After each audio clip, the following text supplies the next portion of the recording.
Welcome back. It's your boy.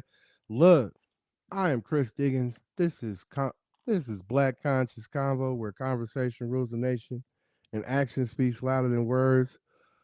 I don't know about you, but I got a genius in the building when it comes to being creative across the nation. Hardworking, motivating, Blerd. I'm not hyping him up. I'm not blowing his head up. I'm being authentic and honest, because y'all know me, I don't kiss no ass. Fifth, I don't want to mess up your name, so let's say your name correctly for everybody can grasp it. It's Fifth Letter. Name is Fifth Letter. Nice to be here, you know what I'm saying? Love to Black Conscious Convos, you know what I'm saying? I appreciate the intro. That's love. Look, how your mama doing? My mom is good, man. She living, you know what I'm saying? She getting on my nerves, but love her to death. You know, especially black mamas, we don't realize that we're like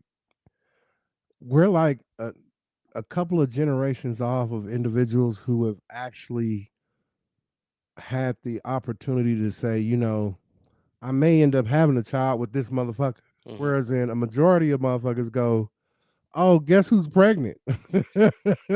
And you go, is that your baby? Like, you know what I mean? Because, you know what I mean? Like, well, actually, my mom is Puerto Rican.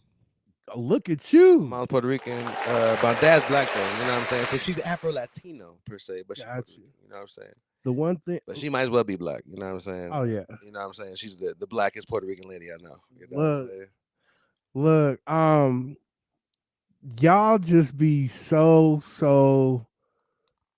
genuine when y'all be like, "Fuck you." Like a fuck you is a serious shit, especially coming from the East Coast. Like people don't understand. Like when I tell people about that whole Eddie Murphy scene where he's like, Fuck you, Eddie. no, when he's standing on the balcony early in the morning and they're like, shut the fuck up. Like, Yeah. Nah. Fuck. Facts. yeah, like it's so raw digging. It's like, man, people be like, oh, New Yorkers are mean. I was like, no, you not understanding. There are millions of motherfuckers living under millions of motherfuckers up under millions of motherfuckers. Whereas we got access to suburban neighborhoods. That's true.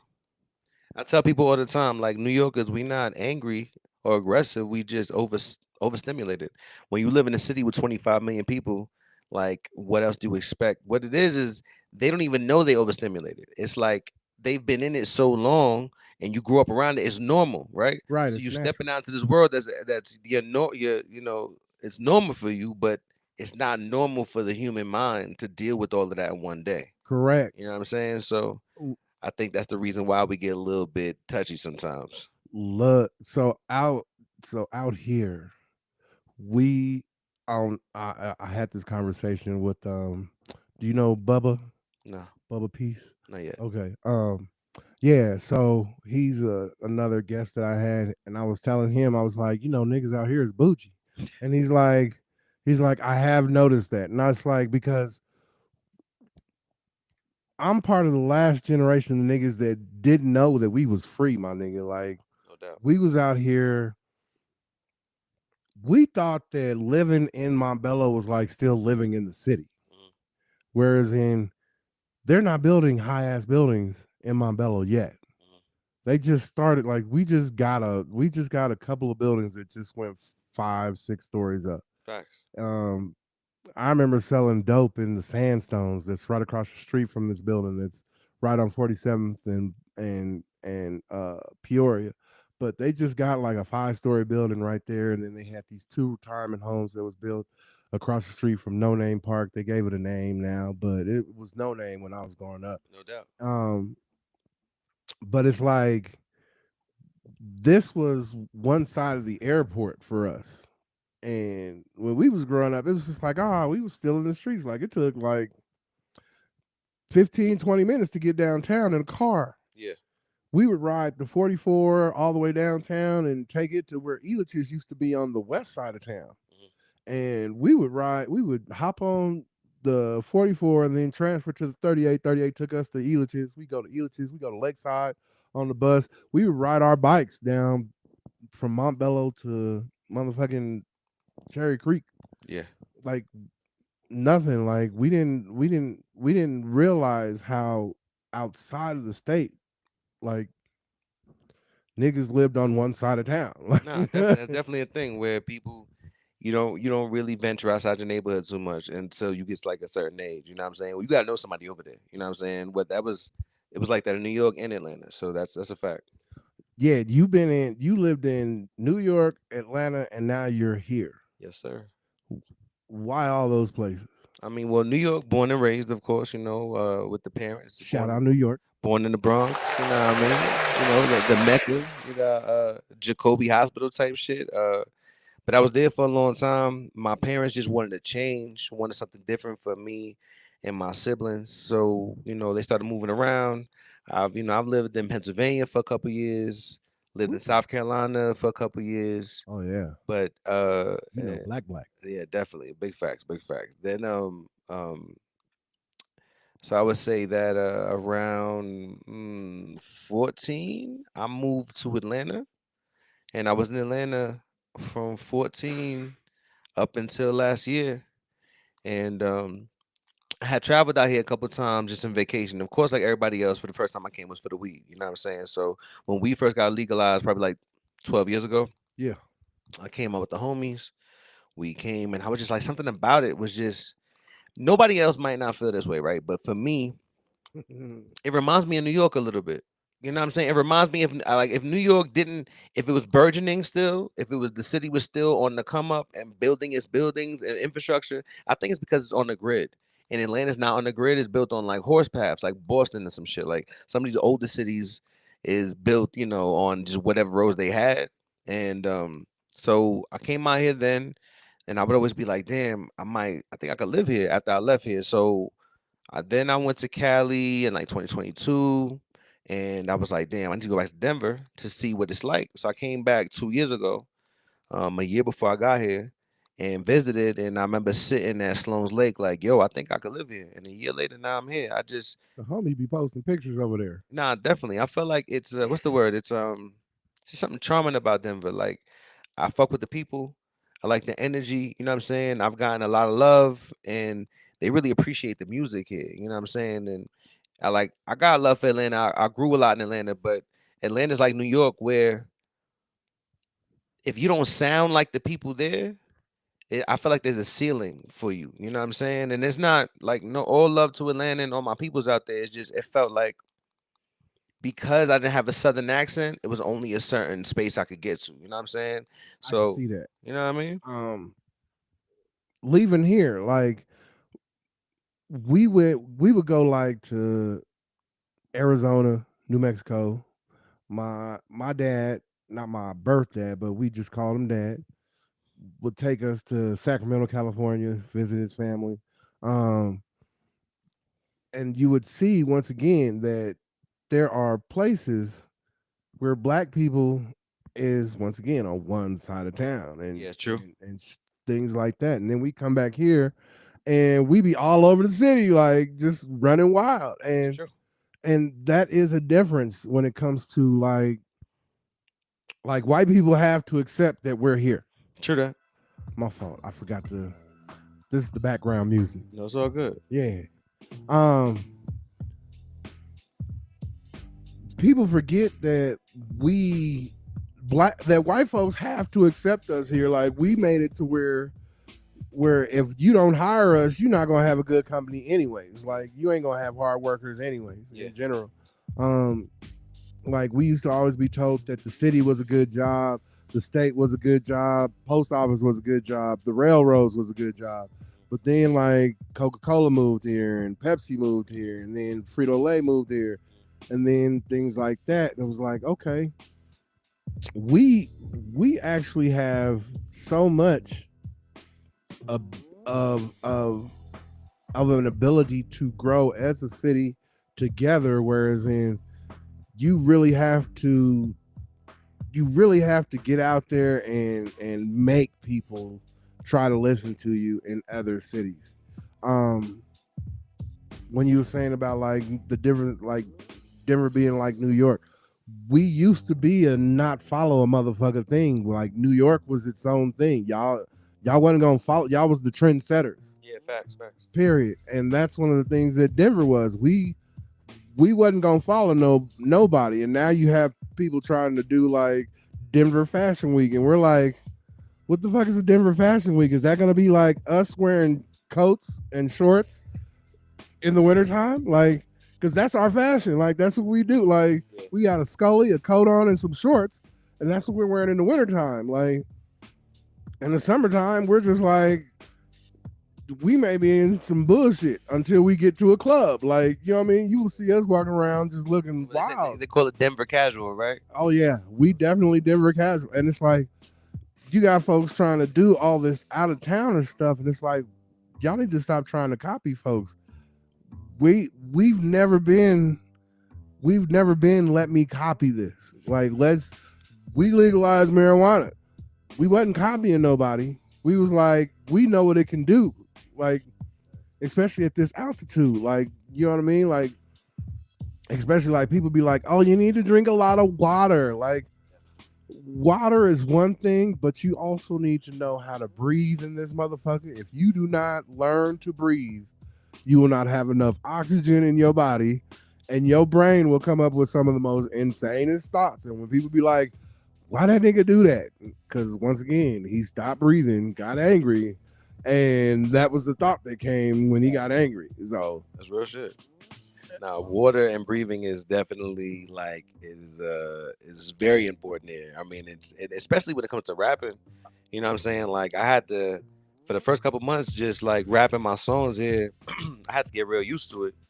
And I've done like a couple shows now, and I'm like, I've got a good footing on it. But even like when I went to see Wu Tang, when I seen Run the Jewels open for them, I remember Killer Mike and LP. LP was like, "Yo, it's fucking hard to rap here. This shit is not easy." You know what I'm saying? That air Cardi is B thick. was just here. Cardi had on the oxygen mask. Facts. She said, she was like, I done did like 20, 25 shows and was doing it. A girl worked out to make this shit happen. And she said she was climbing the steps on and she was like, bitch can't breathe right now. Like, look, Real shit. and that's real talk. Look, we was already talking about this. New York to Atlanta, Denver pipeline, right? Yeah. Your story is geographical evolution in general. When it comes to the Mile High City and the East Coast and the South, what really particularly makes your sound so unique to where we grasp onto it? I feel like I just pull from a lot of different places, like being from New York, growing up in a household that, like I'm half black and Puerto Rican, but me and my moms and my pops lived in my grandmother's house, which is my mother's house. So I grew up in the Puerto Rican household, right? Puerto Rican grandmother, she's playing merengue, salsa, you know what I'm saying? Like, and then, I come visit my grandparents in the South and they playing soul records, you know what I'm saying? And then, my parents, they listening to hip hop and R&B because they directly grew up in that space. You know what I'm saying? I'm like second generation hip hop kid. You know what I mean? Right. So it's like just a mixture of all of that. And then me moving to Atlanta, I literally got to Atlanta the summer that Never Scared came out. And to me, that was the summer that Atlanta grasped a hold of the music industry. It's like it was that moment, you know what I'm saying? That's crazy. And I was there that summer, and like to see it from then and then to be there through its ebbs and flows, it was interesting to kind of leave New York and know that it was there, and then literally move with hip hop to another city. It was like hip hop moved with me, and then like as I started deciding to want to rap, I was in Atlanta when it first happened. So that's like the universe working with you and your gift. You know, real talk. I feel that. I when I first got to Atlanta, like 3 weeks after I got there, I met Lil Jon through a guy that I was at the dorms, just like I would just have people in the dorms that all could sing all in one room. And we would be going like doing like rounds and shit and shit like that. Yeah. And he was like, so you got all this shit going on? And I was like, I mean, we're all doing it. I'm just giving out little things to say and sing about. And they're like, oh, that's real creative. You should come with us to to East Point. And I'm like, all right, I ain't know niggas. Like, you know what I mean? Yeah. I'm in a whole new city. Like, I'm surrounded all these black folks. That was the one thing that really had like changed my whole little like Colorado projects. I be telling folks this all the time. Colorado projects got grass on the front and the back, like you know what I mean? It got people that cut the grass every 2 weeks. They got sprinklers that work. They got washer dryer hookups. Okay, cable hookups. I said we don't realize how bougie we really are until you go to a city that's like they ain't got none of that. From the outside looking in, to me being here for the last year, to me it seems like y'all hoods are more suburban. It's like there's the good suburbs and then there's the hood suburbs. Kind of like Cali, you know what I'm saying? To where it's like you'll go through a neighborhood and to somebody from the projects, it'll look like a nice area. But I've been in enough hoods to know the difference between a nice area and a hood. You know what I'm saying? And that's the truth. Like we gonna shout out to Park Hill, Montbello, Aurora, off Kovacs, you know what I mean? Like those used to be our little areas. East side Denver, where we at right now, Weldon Street. it's it's completely different once you leave and come back though, and having that experience of meeting people when it comes to your gift and your craft.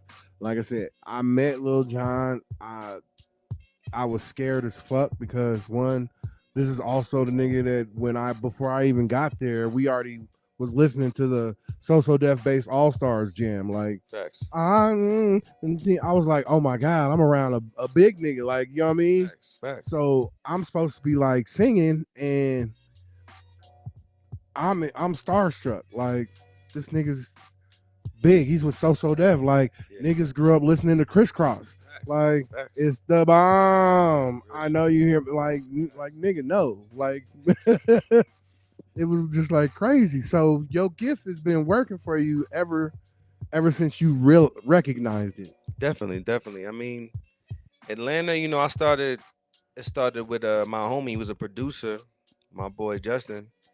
Him and his mom brought a beat CD over to my crib, probably like 10th grade year. And I took that CD, started writing.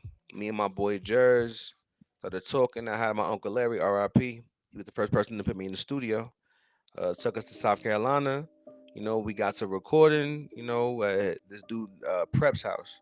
My uncle was paying this nigga in weed, but it was the first. Always a great pain. Hey, Facts. Yeah, that's where I learned to make. That's how I learned to make beats. Everybody was like, "What? How much is gonna pay me?" I was like, "Nigga, you smoke weed?" Nah, real shit.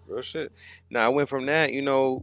My uncle was the first person to believe in me. You know what I'm saying? Like he first adult to be like, nah, you could do this. Like I feel like you dope, and he would drive all the way from South Carolina to Georgia just to pick us up to bring us back to the studio. You know what I'm saying? That was like the seed of it. Like my first collaborative joint, and then like maybe a half a year later, I recorded my first song by myself at my boy Justin's house.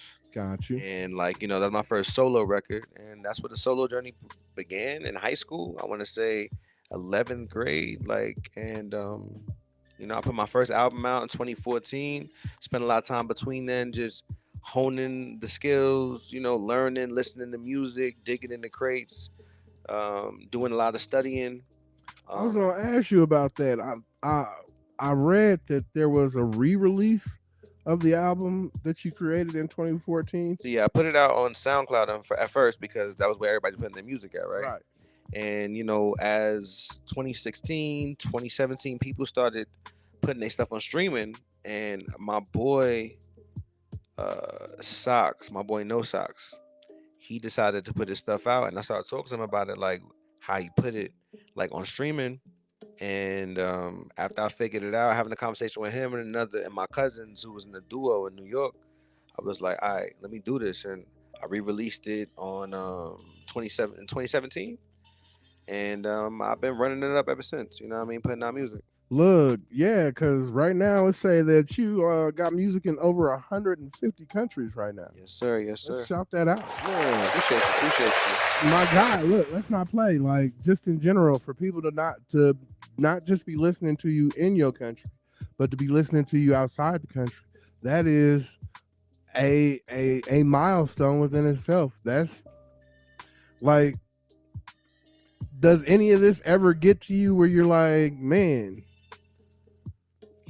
I'm doing it, or like? Nah, definitely. It feels like, to me, it's like to know that my voice and music has been in countries and rooms that I've never stepped in, I've never seen, is a beautiful thing. You know what I'm saying? It just goes to show you how music connects us. You know what I mean? And it also like transcends language, because there's people listening to my music who don't speak English. You know what I'm saying? Or don't speak nor understand English that well, but something about it resonates with them so much. You know what I mean? Like I got a homie I talk to in Brazil all the time. He's a album reviewer. His name is Eduardo, and he's been trying to get me to come out there and do some shows. Like, and to me, that's, like I said, it's just amazing that my music has gotten me in different rooms in different countries. I went to London in 2022 based off my music. You know what I mean? Rocking out with my boy K Prime and TKOK Records. Shout out to K Prime. What up, my guy? Son of KRS-One. You know what I'm saying? But most importantly, one of the illest DJs, illest producers, and just one of the best people I know personally, man. He's a great guy. Um, When they talk about production, and once again, I was saying this earlier, like a lot of people don't grasp when it comes to music here, when they get asked about their sound, it's like Denver doesn't have its, or Colorado in general doesn't have its sound, because the majority of people sound like the beats are from either the East Coast, the West Coast, down south, or out west, something like that. Do you see, or have you witnessed yet any form of growth in the sound spectrum when it comes to talent coming out of the Mile High City? I mean, I've definitely just, looking through the algorithm, I've heard a couple of dudes who was dope. You know what I'm saying? And I think hip hop used to be regional when it came to sounds. I feel like it's not, it's kind of coming back around to that now, but I think it's more artist centric anyway. So people, the sound kind of just melded, whether you're doing boom bap, trap, some West Coast shit, like it still sounds like, those areas, but perfect example, like ASAP Rocky, a lot of his stuff sounds like stuff from Texas, you know what I'm saying? Like he got that down south sound, but he's rapping like a nigga from New York. So Right. it's like this thing where being here, I've met people who are from here and aren't from here who have sounds sonically they may sound like other parts of the country, but I do hear records where they're being very specific and talking about things here. And being here is dope because I'm like, I know what he's talking about. Like I heard this dude rapping the other day talking about how you might find some bodies in Sloan's Lake. And I was like, well, that's interesting. Because I'm in Sloan's Lake and now it's gentrified as fuck. But I also know that I've also seen some cops out there block off the street. I seen over there in front of that Target one day. I never seen this before in my whole life. It was like 1,000 cars out there. Like it was some type of meet going on. It was mad people out there. I don't know what exactly was happening, At but the I was like, Target? "Oh, this some Denver shit." I was like, "I've never seen no shit like this in the hood." At the Target or the Sloan's Lake? So at the Target across the street, all the parking lots, it's like a King Super, a Target, and a bunch of shopping, and like a Yeah. bunch of like small shops. And both of the parking lots were filled with just people with like with like custom vehicles, Old school day. motorcycles, Yeah. old and new stuff. But Yeah. it was crazy out there. You know what I'm saying? I was like, all right, like I just like being in new places and catching the vibe. You know what I mean? But I definitely met some talented people here, people who understand the music, people who get lyrics. You know what I mean? Like when I talk to young kids, they might mention a couple dudes I haven't heard of, but they also gonna mention some MCs that I have heard of. It's cool me picking up random middle-aged white ladies who talking to me about Wu-Tang or talking to me about Tech Nine. You know what I'm saying? Like, It's because a lot of, once again, that was so I can say this, being a native, depending on, excuse me, depending on where you was at school and who you was around, what school you was at and who you was around, would also depict like a lot of where your sounds come from. Um, I grew up in Montbello.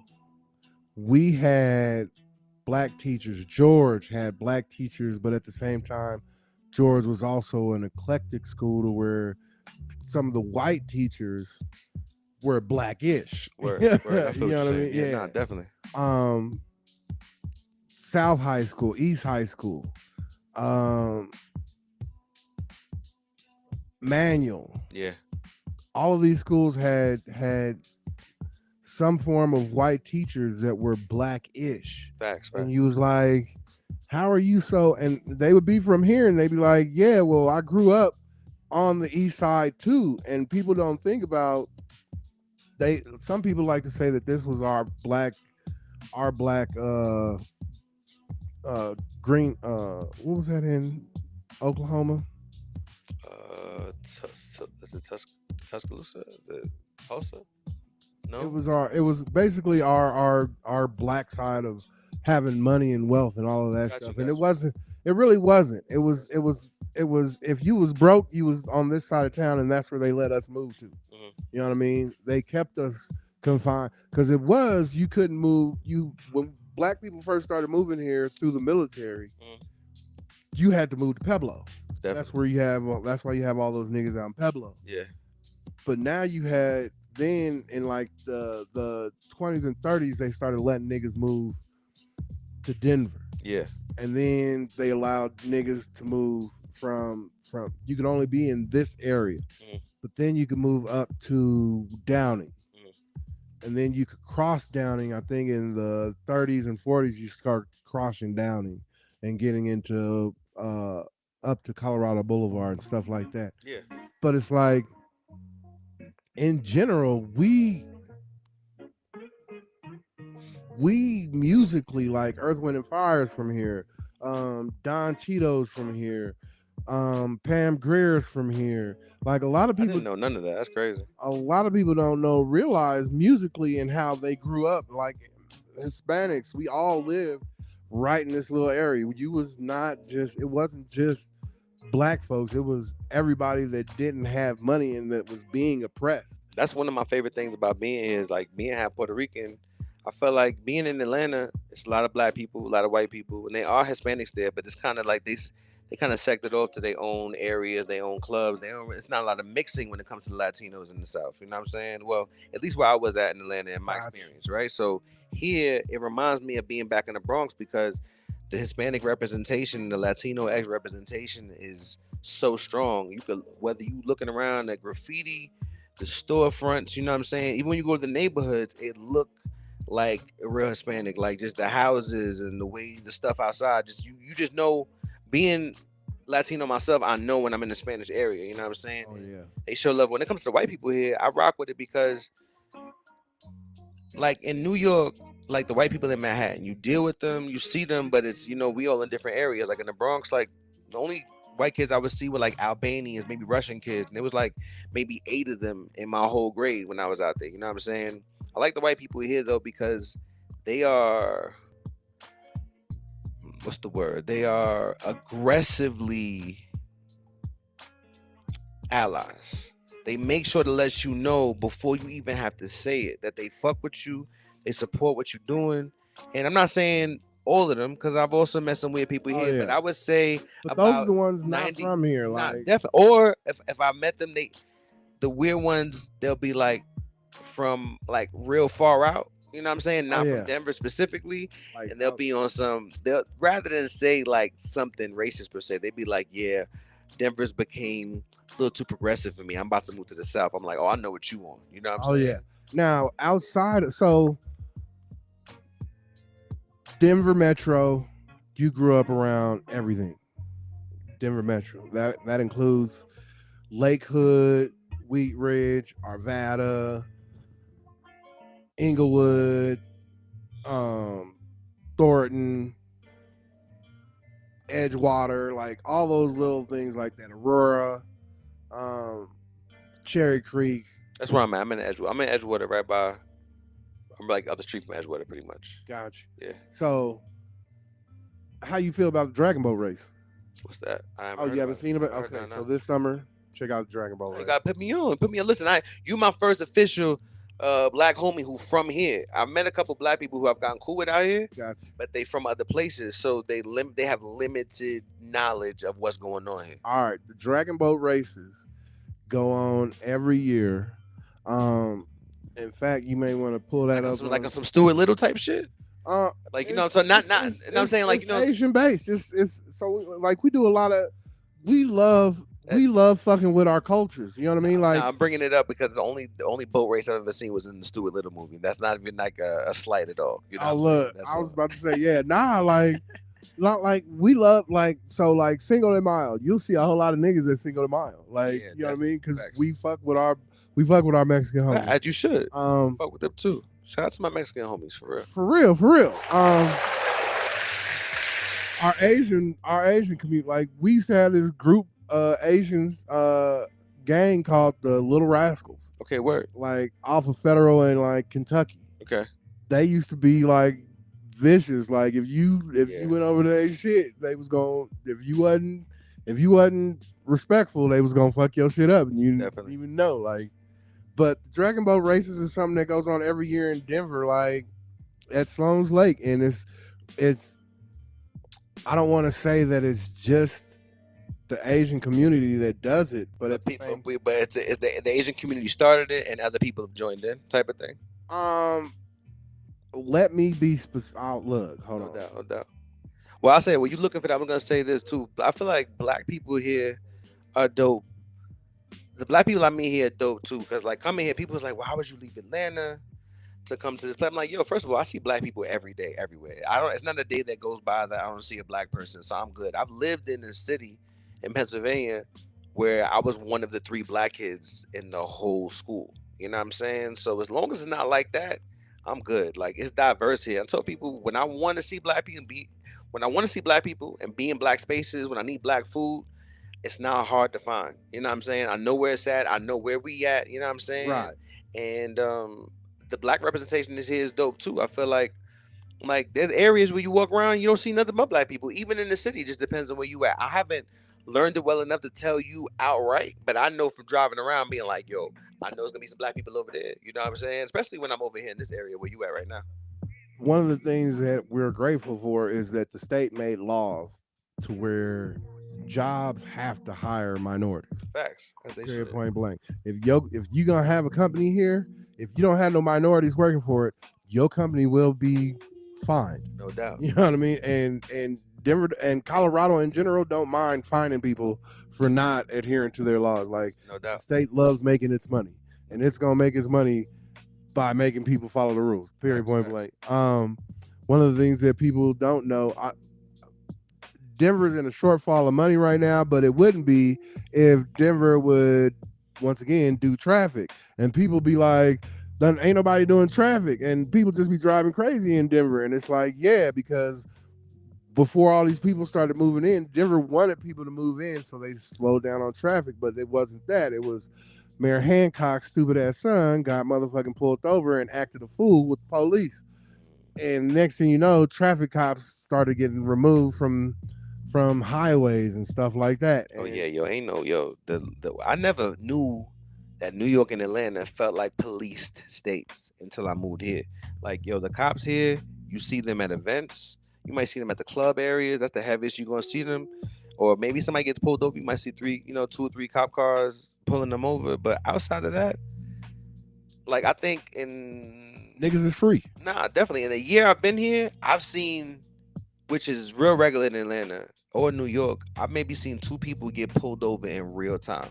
And they was wilding. They was doing like a buck lot. 20. Like they was, you know what I'm saying? You got and And obviously not noticing the cop behind them. You know what I'm saying? Right. So they really wilding. But people love speeding here though. Yo, this is some speed racial shit popping off out here. For once real. again, because the traffic cops, because they're like growing up, we knew come here on vacation, leave here on probation. No doubt. You know what I mean? And it was just from the driving. Like if you was driving, they was gonna give you tickets, especially throughout Denver and Aurora.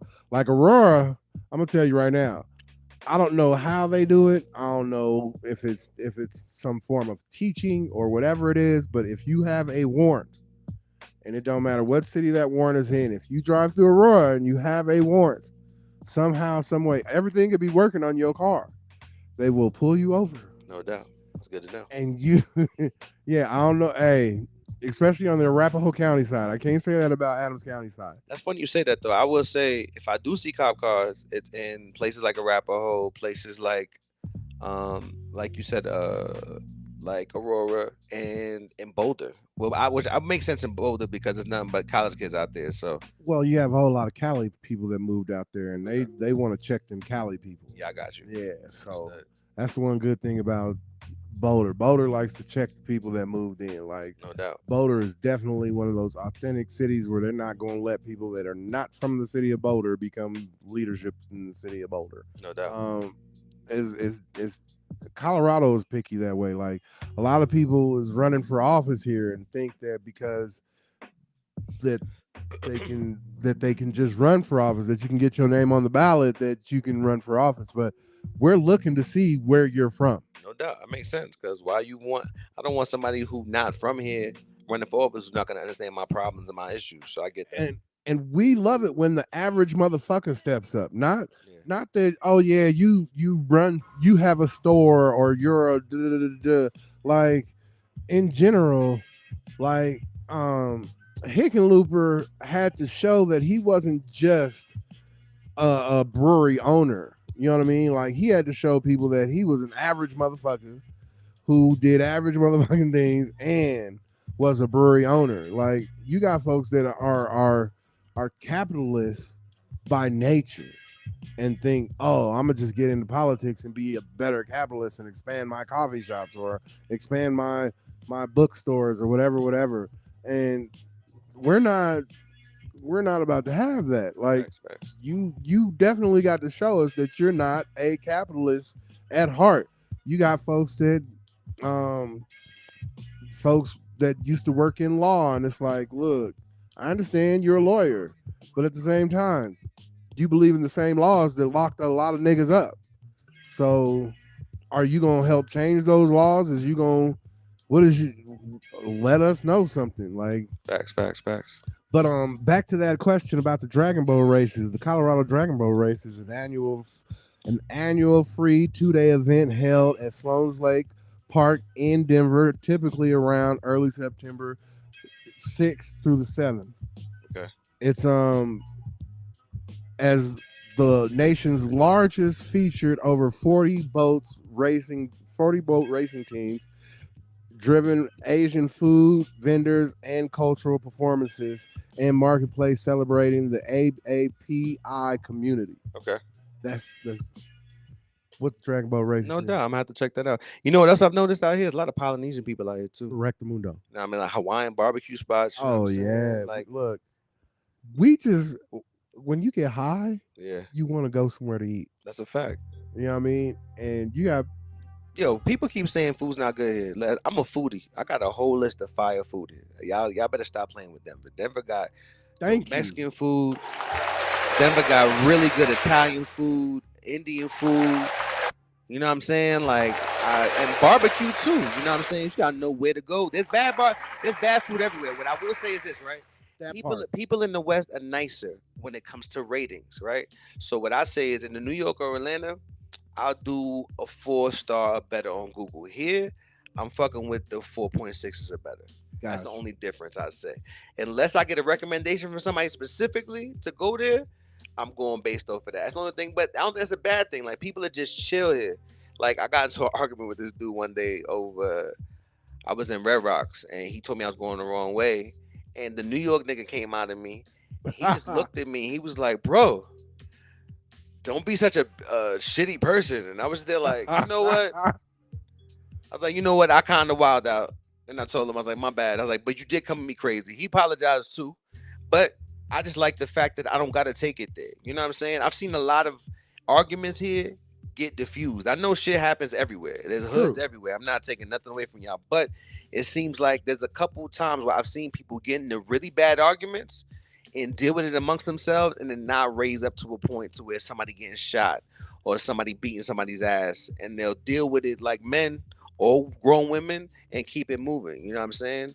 Because we smoke weed. Like you know Colorado people when you go, hey, are we smoking today or are we not smoking today? Like Definitely. that is our thing. Like the weed is good here too. Coke, it was never our thing. Like, you know what I mean? Like I have an interesting question about that though. Somebody told me that Denver or Colorado used to be like the capital of like cocaine use for white people. For what?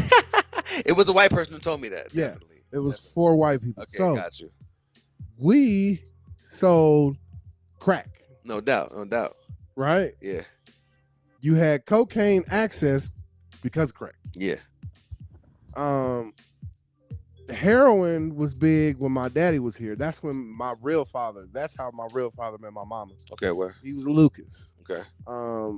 Blue Magic. Now you brought that up before, which is crazy. My grandfather used to bartend in Harlem, so he used to talk to me about Frank Lucas. Okay. In fact. So everybody. By the way, Frank didn't get his connects. R.I.P. to my grandfather. It's his birthday today. You know what I'm saying? Miss you. Shout out, Grandpa. You know what I'm saying? Look, oh yeah, Grandpa. My Paul taught me a whole lot of shit. Like real talk. Look, couldn't read. This God is love tattoo on my arm. It's from my grandfather. He used to ask me all the time. He'd be like, "What is God?" For like 3 years, until one day I showed up in South Carolina and I was like, God is love. And he was like, exactly. It clicked. Something just clicked, right? Like it's family, it's friends, it's loyalty. And he would be like, nope, nope, And nope. that's how Frank made his way after when they was trying to price him out of the dope game. Yeah.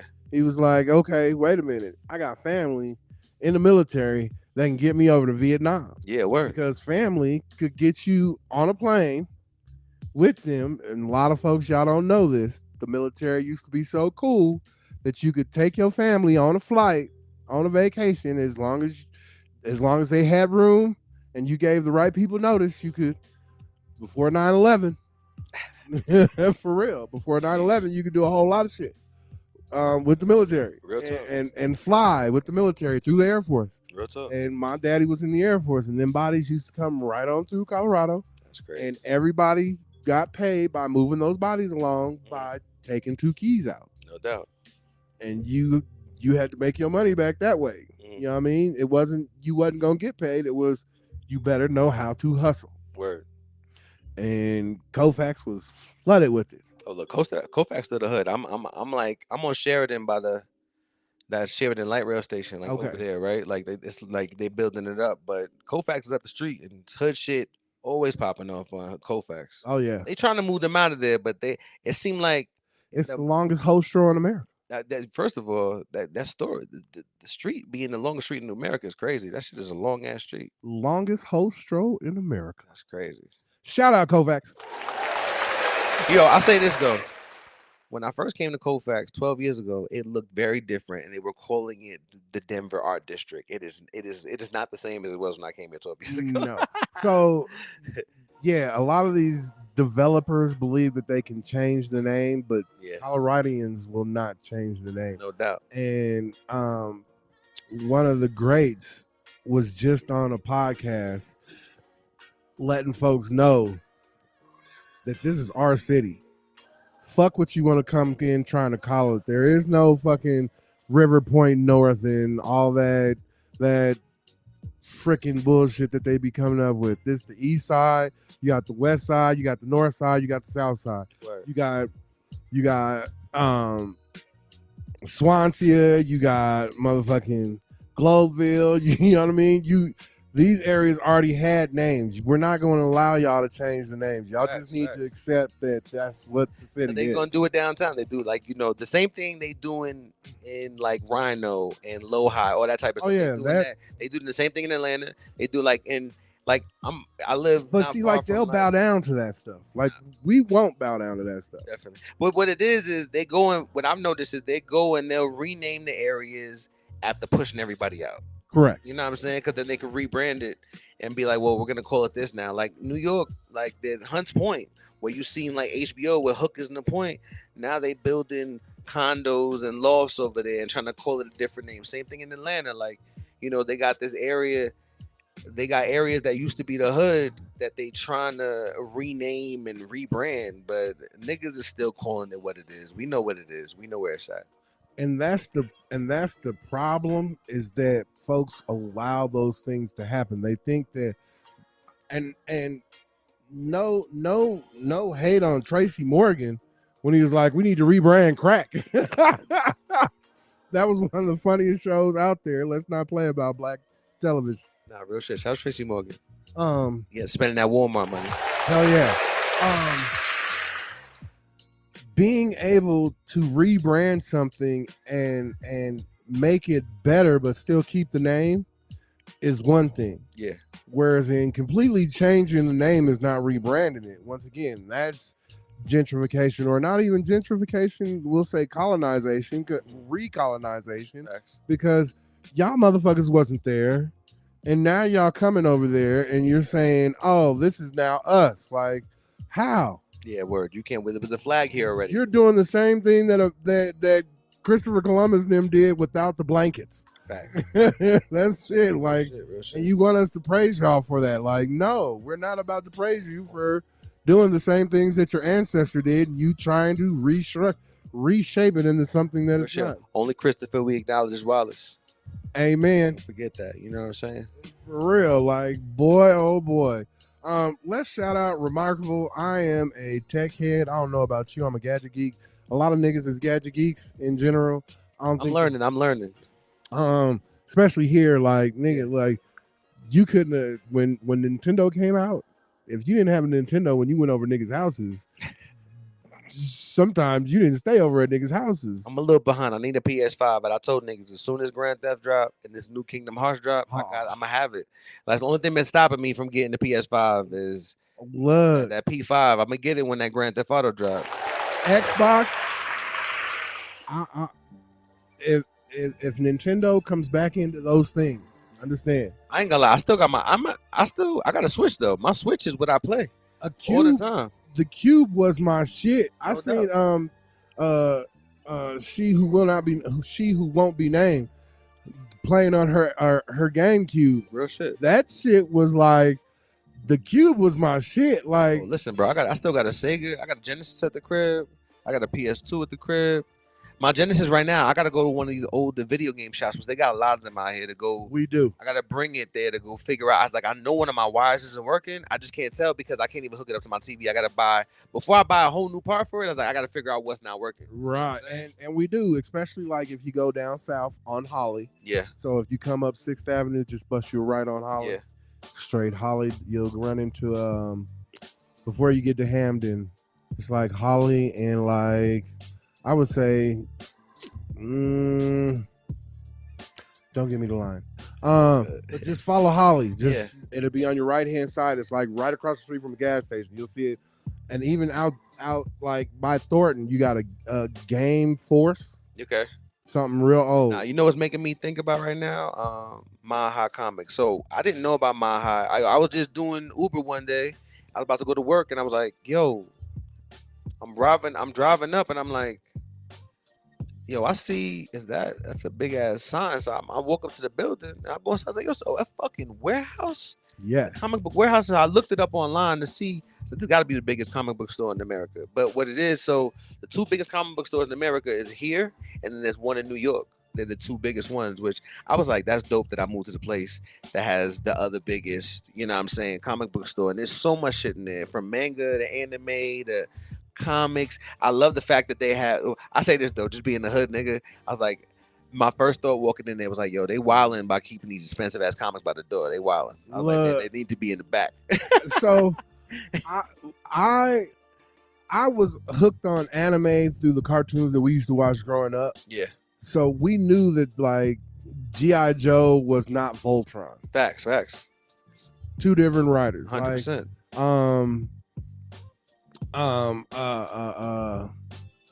Freaking Gundam. Oh yeah, all day. Was not Transformers. Facts. You know no what I doubt. mean? Not Evangelion, you know what I'm saying? Yeah, for real. Like it was all so fucking amazing just watching those stories. And then we had Cartoon Network do something at night that we didn't ever think that would ever happen. Adult Swim. That, you know, it's funny you say that. That's one thing I want to shout out about Atlanta. I feel like people in Atlanta don't talk about it enough, especially like people who are nerds from Atlanta. Atlanta is the home and birthplace of Adult Swim. Like, you know, you can go to Adult Swim Studios. This is right there. I'm so mad because I did a photo Network. Turner Network's right across the street, but Adult Swim has its own building though, across the street from it. They have their own office, and what's dope is, well, up until recently, there's a parking deck there now. There was a graffiti wall that had graffiti of every show Adult Swim ever did, and the year it came out and the year it ended. And I'm like the only person I know who's ever did a photo shoot over there. Which shout out to my people's M for doing that, because that was a great idea. Yeah. So once again, USA Network was also a Turner Broadcasting thing. Yeah. And Cartoon Network was also owned by them. So it was like they had all the cartoons. Yeah. Like I remember when USA did nothing but cartoons all day. Yeah. And then all of a sudden you seen wrestling on at night, and we was like, what happened to the cartoons? Facts. And it was like, wait a minute. What are y'all doing? Y'all did cartoons all day. Nah, like, you know what I mean? And now you had wrestling on there, and it was it's still excellent Nah, because facts. you got wrestling on TV, like For on sure. cable. Now, one thing I do like about Denver though is the nerd community. Like, you know, there's so like Atlanta has MomoCon, Dragon Con, and AWA, which is Atlanta Weekend, Anime Weekend Atlanta, right? But y'all have like in Colorado, there's like 6, 7, maybe 8 different conventions here with that are really good. I'm trying to go to Fan Expo this year. I think this weekend is the Denver. This weekend is the Denver Anime Festival or Yeah, anime. It's some type of festival going on this week, either this weekend or next weekend. yeah, something. It's one of the so normally I'm paying attention to those things. Yeah, I'm not gonna lie. yeah, Normally I'm paying attention to those things. facts. Um, but then like I don't know if you remember the Buddhist monks that was walking across the country. Yeah, facts. So when they got to DC, one of the things that they made a statement. One of them made a statement. He was like, "Put down your lover." He said, "The first thing you do when you wake up in the morning is you grab your lover and you take him to the bathroom." And I was like, "What is he talking about?" He said, "Your cell phone." Yeah, you're right. And I was like, "Man." And one of the people that I work in mental health. Yeah, And I'm around a lot of behavioral people, psychiatrists, psychologists, all of those things. And they're like, yeah, you do know that people with money aren't even letting their kids on social media. listen, you gotta limit that screen time, man. Oh, Everything in moderation, for real, for real. the people that are making social media happen, Mm-hmm. they're actually paying somebody Facts. to come into their lives and do the social media and then leave. Trap. That's a fact. And that is their contract. They're not doing it themselves. They're paying somebody to come into their life, do their social media, and then leave. You got people that can call TikTok and Instagram and Facebook and all of them and say, this is going on with my account. Can you tell me what's going on? We can't do that. And that's because they know what to do. They know the people to reach out to. They know who to contact. Psychiatrists and psychologists are putting social media. It used to be just to connect and be social, but now you have all these people that wouldn't even be allowed at the ice cream social, when that's how we learned about being social. They wouldn't be allowed at the ice cream social, and they're online now just being mean and talking trash. And if it's not them, it's AI bots that are motivating people to respond to them. And you're like, you're arguing with a bot. Like, and now they're saying people, a lot of people are insane. And I made a post about it, and people are like, where you get that from? And I'm like, I don't think y'all understand. Insanity is repeating the same thing over and over, expecting a different outcome. Real shit. What is you gonna do scrolling? What is you expecting? Nothing is changing. Like, what is you expecting? Like for me, like I get on social media, I do what I gotta do. Like I tell people all the time, if it You're wasn't supposed to. if it wasn't for music and me being a creative and wanting to do the things I want to do within the nerdy community and hip hop community, I wouldn't be on this shit at all. But Period. it's like, it's a double-edged sword, right? It connects us to people worldwide who could See your art. who see the art, you know what I'm saying, who could end up being lifelong fans, lifelong friends, you know what I mean, or just allies, you know what I Right. mean? And the good thing is that once again, you give yourself screen away time. You know, so not knowing how to access the tools on social media is one of the things I don't think people that are creative know when it comes to, they don't have to be on social media all the time. It's facts.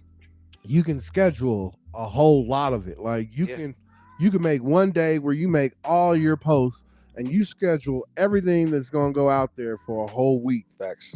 And then be off the whole week, and then just come back on that Monday, schedule everything else that you don't do, and then respond to people. Now, real shit, load up the clip. Like, that's what I do. I get on there. I do, my, I go to people's pages. I like stuff. I comment. You know what I mean? I make sure to show love to people who show me love. You know what I mean? Because I know that gets the algorithm going. But I also want to make sure to show the people who show me love, just because that's the type of person I am. I mean, like, if you're gonna show me love, I'm gonna go to your page and like That's stuff on why- your page. You know what I'm saying? Like, I think that's just like it's common courtesy, whether it's in real life or internet. You know what I'm saying? That's why I've made the post. I think I do social media strong because I be liking, I be sharing, and I be commenting like I'm supposed to. And then y'all goofy ass, strange ass motherfuckers be like, why you liking all my shit? Like, what do you mean? Like, what the fuck am I supposed to do? Like, not like it? Like, if it's something that I'm liking, what?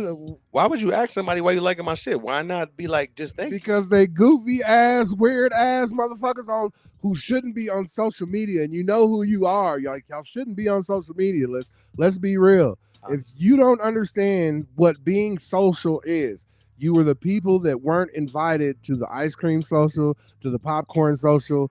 You were the ones that had to stay in the classroom because you're not social. No And doubt. now you have access to being social and you don't know how to do it. Facts.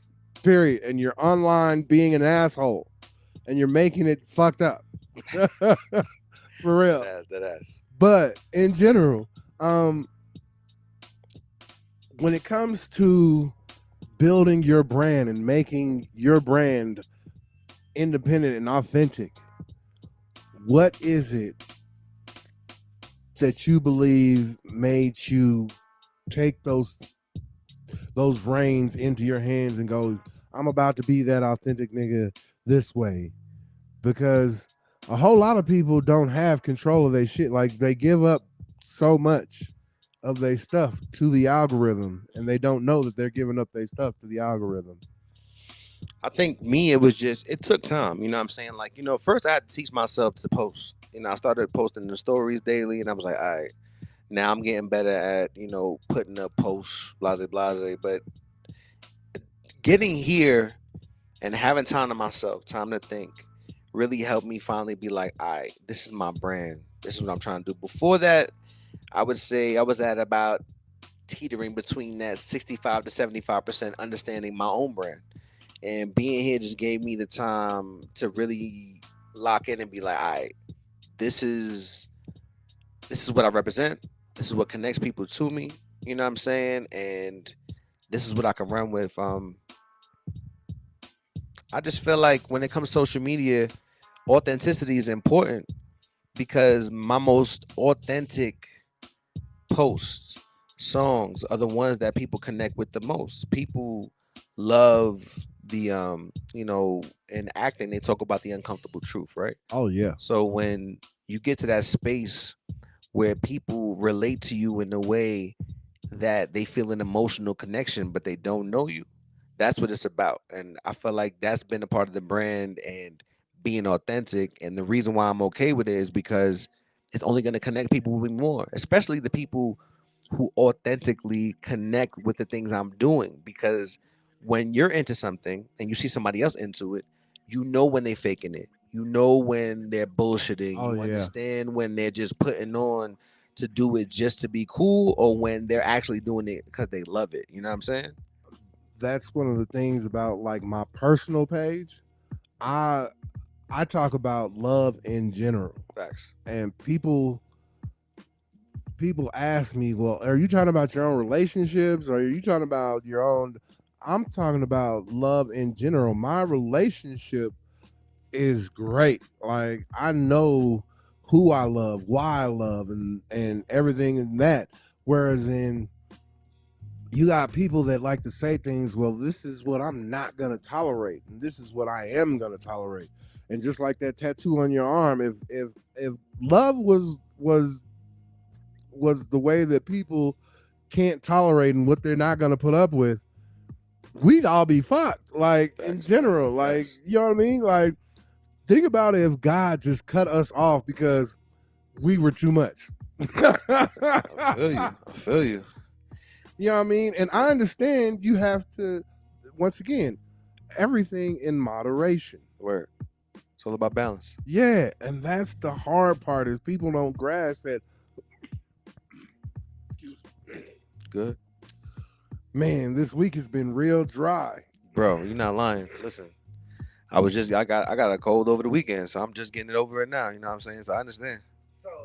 So when it gets real dry out here, yes, you can't cause your body is so dry, Yeah. and your throat is so dry, and your upper respiratory is so dry. You got to get you a humidifier. When you told me that the other night, I was like, nah, that's a good idea because I've been thinking about it, and like doubling down. I was like, nah, he from here. He know what you talking about. Oh yeah, my mama used to have one in all of our rooms when we was Word. growing up, and we was like, I was like, why is it that you wake up and the room is all humid, but at the same time you would get out in the streets and wouldn't be so like conjunctivitis used to be a motherfucking thing here with Yeah. other motherfuckers going to school that Yeah. that wasn't from here, and you'd be like, they got all this boogers and stuff in their nose, and you was like, what's going on with these niggas? And they was like conjunctivitis, and you was like, oh, what is that from? And they be like, it's an upper respiratory, and basically a humidifier with some Vicks. I even got this freaking thing that you throw in your shower for Vicks. Word. Changes your whole life once you. I'll have to look that up. You put me on. Man, look, you get in that hot shower, and shout out to the building that I stay in. The heat does not stop on that fucking. When you want to take a hot shower and just stay in that. Oh nah, I should just be hot forever. That's one thing I noticed that the hot water be hot. Oh yeah, your skin off here. You know. Oh my gosh, and that's a fact. That's a fact. It's a beautiful thing. Nah, definitely. Not gonna lie. Oh yeah, look, we gonna move into these sports though real quick. I don't know how much sports you do about Colorado. Now I'm about to say I know about the teams. I'm not the biggest sports guy, you know what I'm saying? But I do respect and appreciate what athletes do. So let's talk about it. All right. So right now, Denver Nuggets just made some big shit happen. If you pay attention to the Nuggets, well, I know that they busted Houston's ass the other night. I did hear that from just talking to people the other night. So I did hear about that. Oh yeah. In general, Murray, Jokic, they out there making it happen. No doubt. The scores is definitely up when it comes to Jokic being back, and in general, like let's just the Nuggets is making their moves now. Like they wasn't really like when we was growing up, we used to get so mad at them. Like for real, the Nuggets used to have some players. Like we even had Allen Iverson. Word. You know what I mean? Word. Melo. We had some greats that should have had us some champions back then. But you know what I mean? Massive 130-point game, as you said, against Houston. When it comes to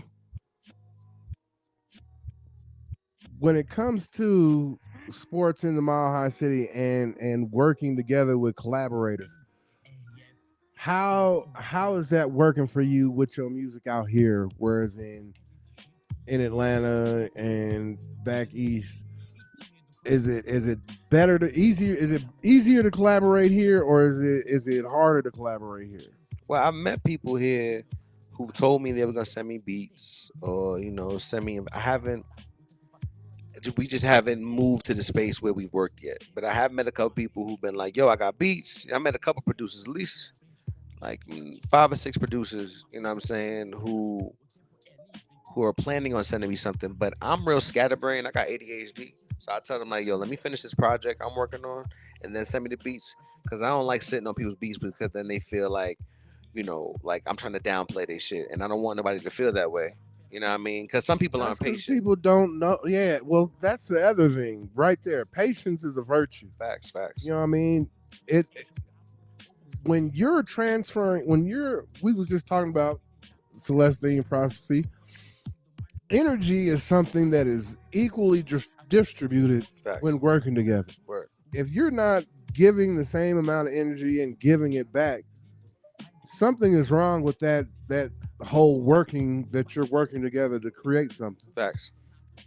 And if you can't be patient in general when it comes to what you're asking of, I know I've asked people to be on my show and they're like, oh yeah, get me like in November.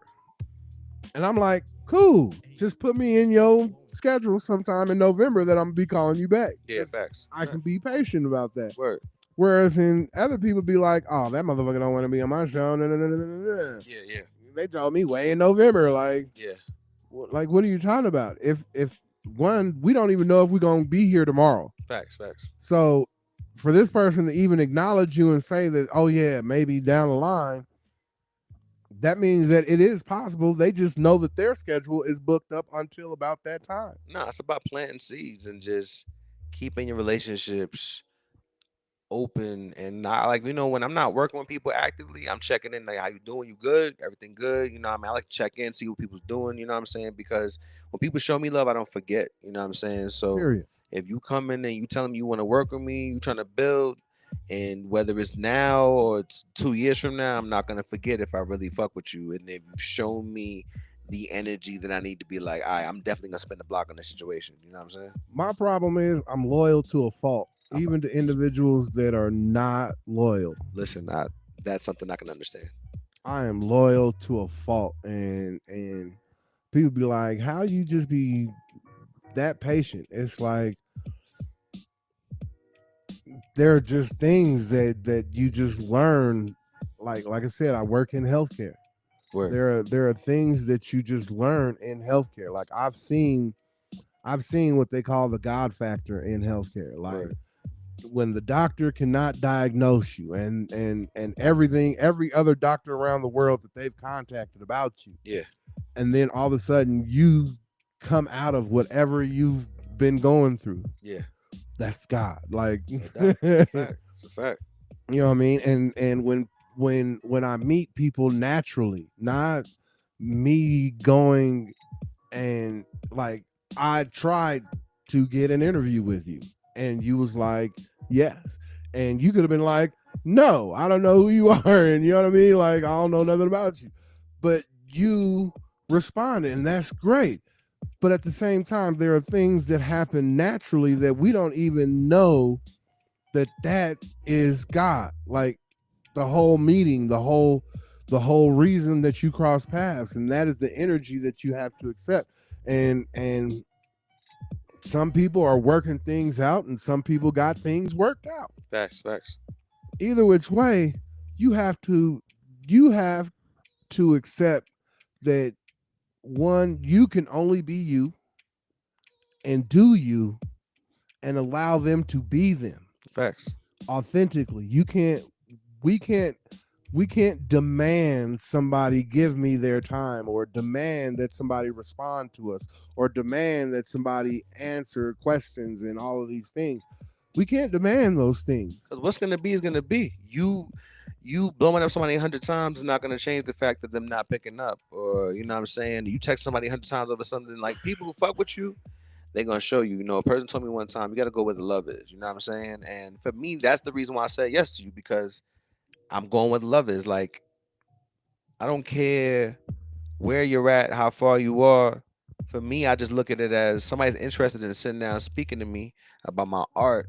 And to me, that's a big enough compliment to sit down with the person. And you seem knowledgeable, you seem cool. So I was like, all right, yo, let's build. You know what I'm saying? Like, why not? And I love all forms of the craft, whether it be writing, whether it be visual, whether it be instrumental, Yeah, whether it be vocal. I love all forms of entertainment. That is the whole creation process in all of those areas. You know what I mean? When I know the trauma that Kanye West has gone through, but at the same time, all of that trauma that he's trying to work out yeah, while being creative yeah. is amazing, because he is a very gifted creator. Facts. Definitely. I will not take from him as a creator. I don't know him personally, be like, I hate da, da, da, da, da, da.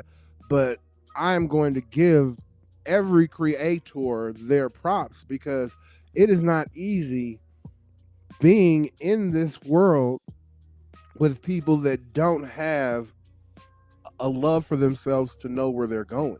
Yeah, I feel you. I say this too, like, when it comes to Kanye, right? Like, as an artist, that documentary he put out on Netflix, that shit really touched my soul and it reminded me why I fuck with him so much, right? And even though he's done a lot of shit I don't agree with, it's it's hard for me not to connect with him because Empathetically. and be empathetic. But one, I have bipolar people who have bipolar friends and bipolar, family members. So it's like people try to do this thing where he's like he's bipolar when he needs it for the sales and he apologized. I'm like, you gotta understand that's not something you could fake. Those You really manic can't. those manic moments, that's not something you could fake. That's not something you could plan. You know what I'm saying? It may, it may be ramped up. And yeah, people like right now saying he's coming out and apologizing right now because he's about to drop Bully fully, the final version of it. And I'm like, he's apologizing now because this is when he's coming back out. I don't think it's a promotion. Is he was being quiet because he knew he was fucking up, and now he got to apologize to us and his family. He's moving forward.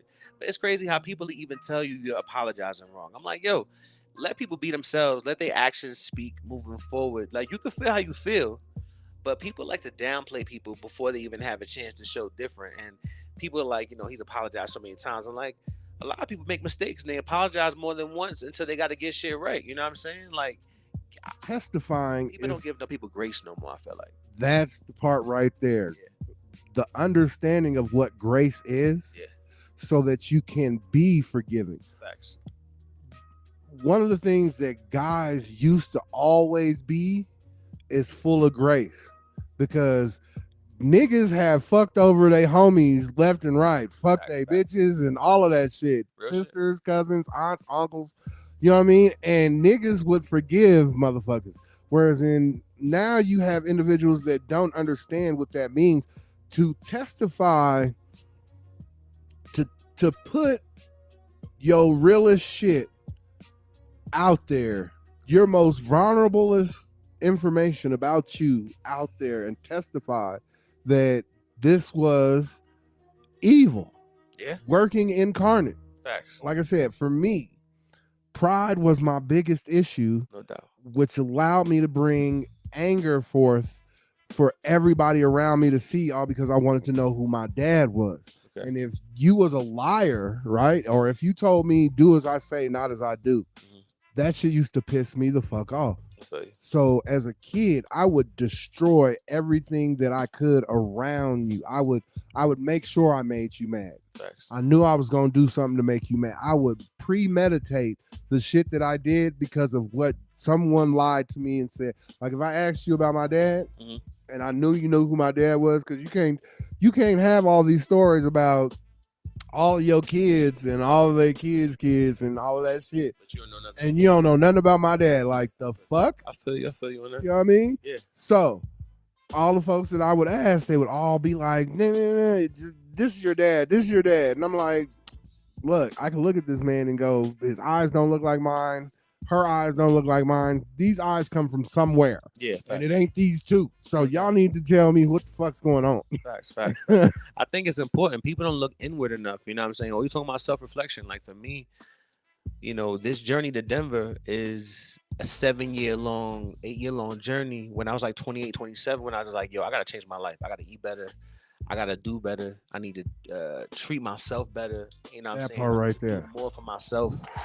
You know what I mean? Like, I started, eating different. I started reading more. I started separating myself away from the toxic people in my life. You know what I'm saying? Like, especially men. I feel like as men, we're taught to expect and to not be emotional. to not be emotional, but also to expect other dudes to just do stupid, heinous shit and just be like, well, that's what men do. And it's like, nah, fuck that. Correct. The friends I have That around part. now are supportive.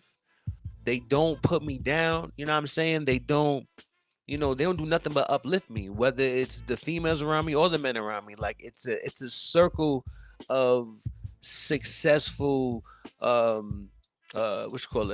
positive energy. You know what I'm saying? Like, Balanced energy. like it's Because important. if you do wrong, they're gonna say something. Nah, definitely they gonna let me know for sure. Of course. That's important. But like you were saying, how you dealt with pride. For me, like we were talking about before off camera, is like I was loyal to a fault for a long time to the wrong people, and I had to learn to be loyal to myself to a fault first and foremost. That part. I tell people all the time, like, even moving here was a promise I made to myself 7 years ago. Like, I'm gonna be out of Atlanta by a certain age, and I got here a day before my birthday, where I would have been a year older than that. You know what I'm saying? Gotcha. Keeping promises to yourself is so important. Everybody wants to keep promises to everybody but themselves, right? Take the time to keep your promises to yourself. It'll take you so far in life. And it's not selfish. It's called pouring into you. It's called self-respect. It's called self-love. It's called, that is so true. If you don't love yourself, one, how are you going to love the higher power that you say you believe in? Facts, facts, How facts. are you going to even understand what the higher power is?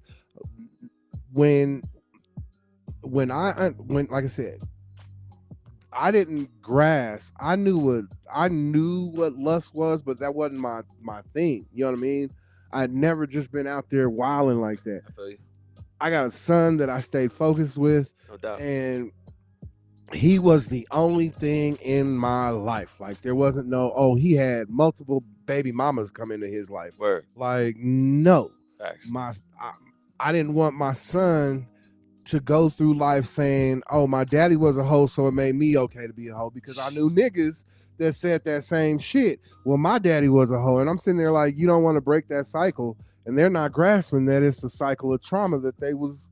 The site. Listen, man. It got to stop somewhere. Like, shout out to my pops and my grandfather. But the best way to put it is Papa and Grandpapa was a Rolling Stone. You know what I'm saying? Period. And I'm, Wherever they laid they hat was they you home. know what I'm saying? Like it's one of those things where I just seen things differently. You know what I'm saying? I'm a lover. You know what I'm saying? Like I've always been I the type of believe in love. dude who I believe, like, since I was young, I used to look at relationships like, oh, even if I had a girlfriend in third grade, second grade, I understood that if I'm making this girl my girlfriend, that plan is forever. And when I was young, Right. I understood that nobody else understood that at the time. You know what I'm saying? My fault. And that's good. It just took me years to figure out that I was more mature than other people when it came to relationships. You know what I mean? And I learned that, And you that's know, crazy though. I used to tell myself as a kid, like my mom and my pops used to always argue, and I was just like, I'm never going to do that with the person that I love. facts, facts, facts. I'm going to let the person that I love, I'm going to be everything that they didn't have. Yeah, word. I'm not going to live up to anybody's expectation of love. But if I can be what they need at that time, then I will be everything that they need at that time, and I will patiently be everything.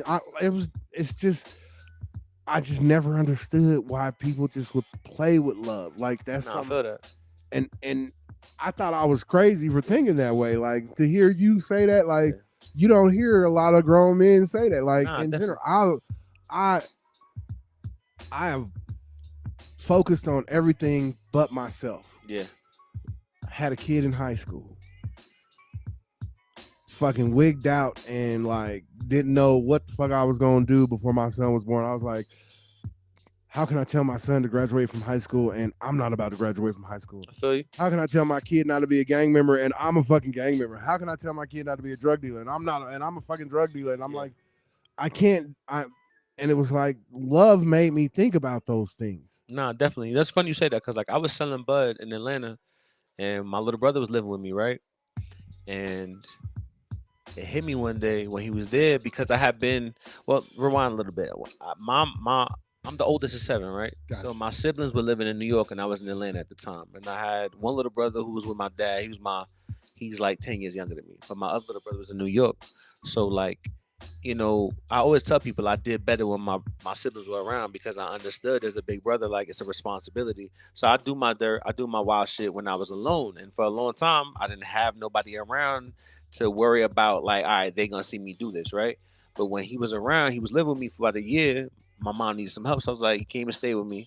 And that was during the time when I started selling bud. He don't like a lot of people don't know he's one of the reasons why I stopped. Because I was like, I can't be an example for him and telling him to do right, and I'm not doing right. Period. I can't, like, it don't make no sense, and I never wanted to be that dude. Like, isn't mean so, and then it starts out with you need some free bud to smoke, so it's like I sell a little bit on the side to kind of break even. You know what I'm saying? But then it became a thing where it was after the pandemic, like it was another form of income for me to Right. help me sustain the career and the life. But my little brother reminded me, like, I got people watching me and I got to move differently because of that. You know what I'm saying? Even when it came down to me, he's also another one of the reasons why. I started reading again. I was reading books. Like Celestine Prophecies was one of those books I read like in my 20s, but I only read like maybe 2 or 3 books in my 20s, right? And then it was like 10 years where I wasn't reading because I was sick of reading from school, being forced to read. And finally was like, yo, I got to get back into this shit. And I was telling my little brother to read every day. And it hit me every day like, yo, what's a good way to make sure he read every day? You read, nigga. You show Period. him, you lead by example. You know what I'm saying? And I had to think to myself, like, I can't ask this little nigga to do things I'm not doing. You know what I'm saying? Shout out to Celestine Prophecy. One of the things that it helped me to understand was when people know that you are in love with them and they are, or that somebody's in love with you, you can't play with that energy. And then you can't just walk away from that energy and then go think that you can fall in love with somebody else, because you still have that underlining energy on top of what you done walked away from. And you're saying that person's love wasn't good enough, but you didn't give that energy back to that person. Facts. Even if you was to say, this energy is now, I want to give you back the energy that you gave me, because I know that you was in love, but I'm not in love with you, but I need to give this back to you so I can have a healthy, forward moving relationship with somebody else. Facts. People don't think about that and shit. think I'm going to go on and have great relationships, and they just keep piling on these energies of bad love, and they're like, I don't know why my relationships don't work. I don't know why my relationships aren't. I don't know why it's because you're not grasping the energy that one you're just putting on top of something. If you can atone, if you can give back the energy to people that you knew that you was in love with, go give that back. Word. That's one of the things I'm gonna tell y'all.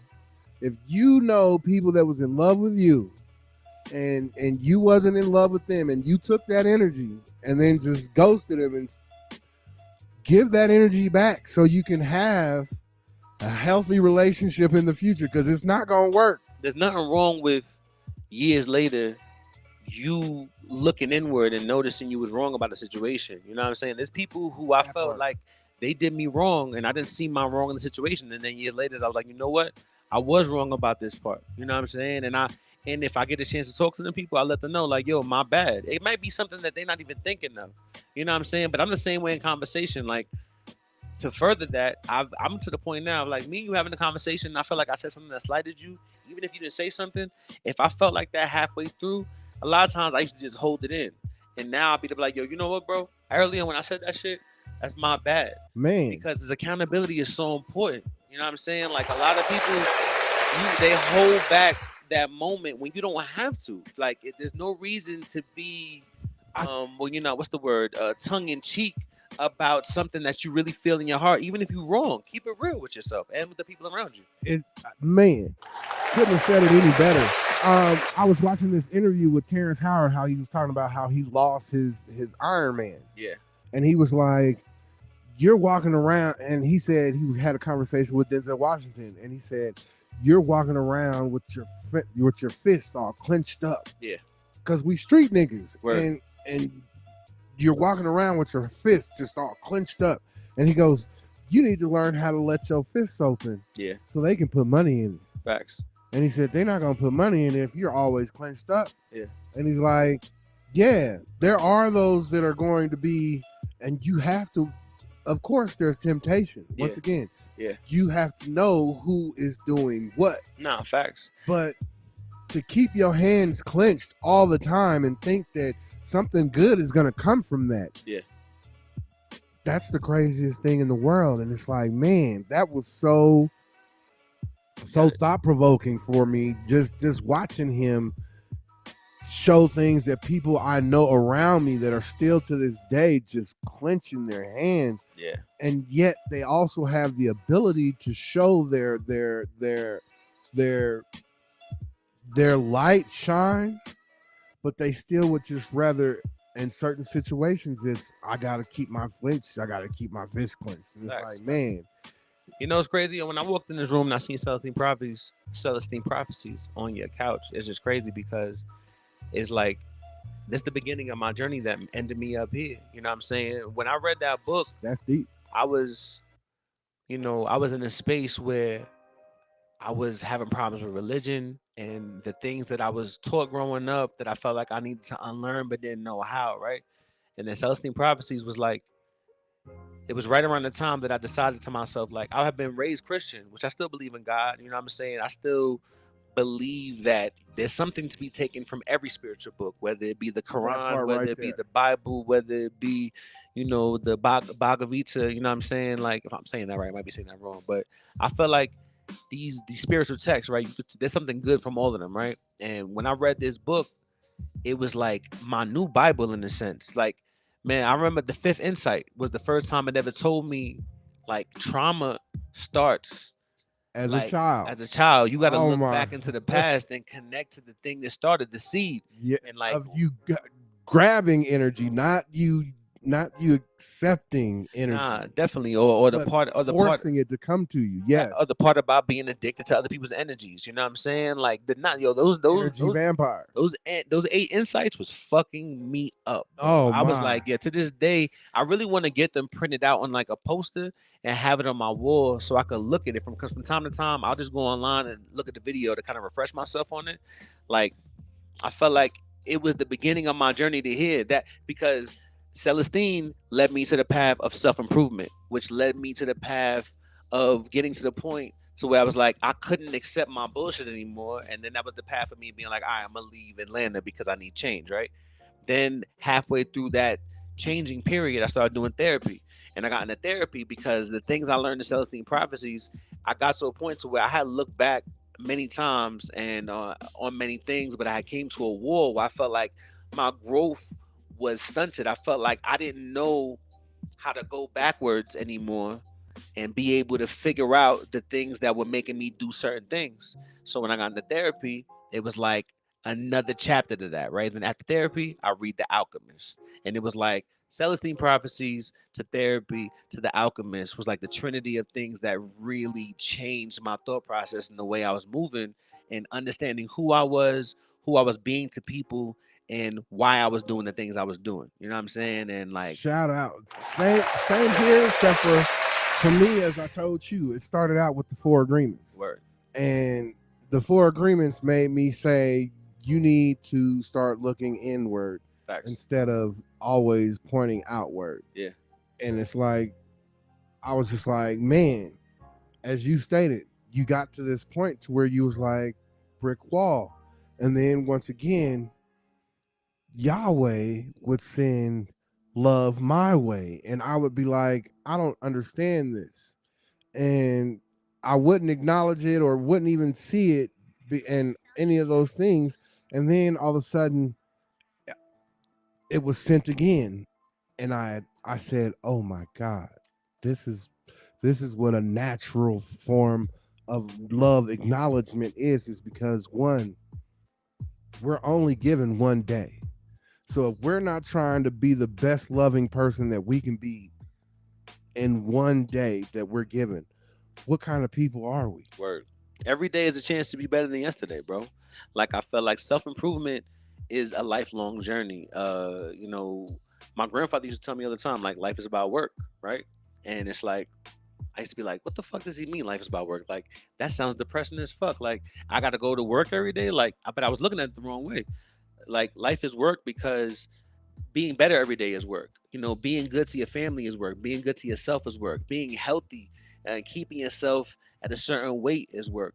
You know what I'm saying? Whatever dream you're chasing is work. The relationship you want to get in is work. If you have children, that's work every day. It's love. Being a good person is hard work. to me, it's an explanation of the fact that as long as you have a chance to be another year older, means you have a chance to learn. Like, we're all growing up. We're not growing old. You're not getting old until you accept that. You know what I'm saying? I feel like the day you stop learning is the day you start dying. Well, think about it. We don't necessarily grow old. Our vessels just can no longer contain the energy that it has. Facts, because the energy doesn't die; it just transfers. Facts. Correct. Facts. And like I said, one of the things for me, my grandfather used to say, "Well, remember, the Bible is an acronym. Word. Basic instructions before leaving Earth. No doubt. And one of my guests had to remind me of that before I remembered my grandfather saying it. And I was like, man, Facts. that's so crazy that you said it that way. And he goes, a lot of people think it's the financial, it's just like the intro to science when you went to school. Like it was not the whole science class that you No, learned. facts. It was just the beginning of science. And it was like, that's basically what it is. It's the basic information that you need before leaving this earth. Nah, where my grandfather used to always quote the Bible. He used to always quote Ecclesiastic. He would always talk about moderation. That's why I got that earlier. That's why I said that, which is his birthday. It's crazy because he's on my mind heavy, but it's like, it was also that. And the two biggest things he used to always say was everything in moderation and there's a time and place for everything. Man, patience For real. is a virtue. And you'd Hey, be like, what? Patience with yourself. Like right now, I'm in a space where as an artist, I need more time, I need more money. But I also understand I have a plan, right? So you can let the current dilemma you're in hold you down or hold you up, but you can understand you working towards something. I read Will Smith's book, right? It's called Will. And he talks about his dad making him and his brother fix this wall in their house that they made. They made a big ass hole in the wall. And all summer, rather than let them go outside, the little niggas had to build this wall every day. And when he was done, his father told both of them, he said, you can't focus on the finished wall. You got to focus on laying each brick every day. You know what I'm saying? Period. And that's where I'm at with it, right? You got to lay each brick every day. You know what I'm saying? Like, I can't focus on the castle I'm trying to build. Even though I understand my finish point. I understand the finish line and where I'm trying to get. But right now, I got to stay focused on the building, on the reclaiming, on the rebranding. You know what I'm saying? Like it's all about understanding that you're in it. And people always say, like, I read a lot of autobiographies, and one thing I'll say is people always say is this is the best time because when you look back on it, it'll feel like a struggle when you're going through it, but when you look back on it, it'll be the most beautiful part of your life. Man, let's not. The truth is the truth, and you can't do nothing but accept the truth. I would love to add to it, but like I said, sometimes you just gotta just accept the truth. I'm gonna just get rid of this whole section real quick. The Avs are a powerhouse right now, staying consistent, blowing out everybody in the water. I don't know if you're paying attention to. Never been to a hockey game. I want to check one of them shits out one of these days. Very good. A lot of action. No doubt. The Rapids right now. The Rapids beat the Galaxy this last week. Okay. You know what I mean? The Rapids, what team is that? That's our soccer team. Soccer team. Okay, that's good to know. Remember that from now on. They're over by right across from the Target over on Northfield. Okay, word. Yeah, so they're right off of 56 in Quebec. Okay, word. That makes sense. Okay. That's where their stadium is. Gotcha. They may be moving downtown though, since everybody got that whole the girls' soccer stadium is down there and all that stuff. But who knows? Everything is growing. The Rockies, they're just the Rockies right now. They've been doing what baseball's not supposed to do for a while. Moving into technology though. Look. There's a woman in Boulder who just had a startup that's getting noticed. Black woman. I don't know why her name is not in here. We're not going to talk about me and my writing. When you look at musicians and artists, how important is it for Black creators to have a seat at the table when it comes to technology now? What do you think? I think it's extremely important because technology is going to be the thing that most people can end up doing when it comes to jobs. You know what I mean? With AI and a lot of the automation of certain jobs, like it's important for us to have power within those businesses. The same way they're trying to keep us out of the marijuana business. You know what I'm saying? Like we have to stay on top of that. The same way we have to stay on top of technology. Like it's either we get with it or we get left behind and they end up with the pieces and we don't. You know what I'm saying? Like, well, let's shout out to the city and county of Denver because they have a program that actually helps Black people or minorities in general enter the field Dope. of marijuana dispensaries. If you're interested, I can connect you to them folks. I'm definitely trying to make one of the things I want to do is make my own weed. Like I want my own strain. Like I want that as merch. You know what I'm saying? And that will definitely be possible here in the city and county of Denver. They, once again, it is one of the things about being here in Colorado is that we believe in all natural shit. Like, Facts, let's facts. not play. And I love that. That's one thing I love about the city. It's easy for me to be healthy here. Yes, we don't. Well, like I said, this whole focusing on myself bit, I didn't know how to do it. Like I said, when my son went to the Air Force, I was like, what the fuck? Like every day was me going, so what do you want to do today, son? So what do you want to do today, son? And what do you want to do today? And he's like, Dad, I'm not there. So like, you know what I mean? I had to figure this shit out, and it's like real crazy. But when it comes to right now, you have a lot of Black tech founders building and distributing platforms, AI tools, as you just mentioned, Web3 spaces, and artists. As an independent musician, are you looking at the emerging Black-owned technologies as a key to finally cutting out the major labels?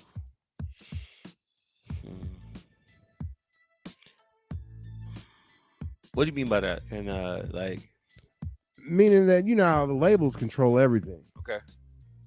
You got La Russell who just signed to Rock Nation, All right. but Rock is Well, a he Black label. he got distribution deal though. You know what I'm saying? So But- he's not an artist on that label. He's getting distributed through them. You know what I'm saying? But at the same time, though, when you have the machine working with you, Definitely, it's only gonna help. yeah. Yeah.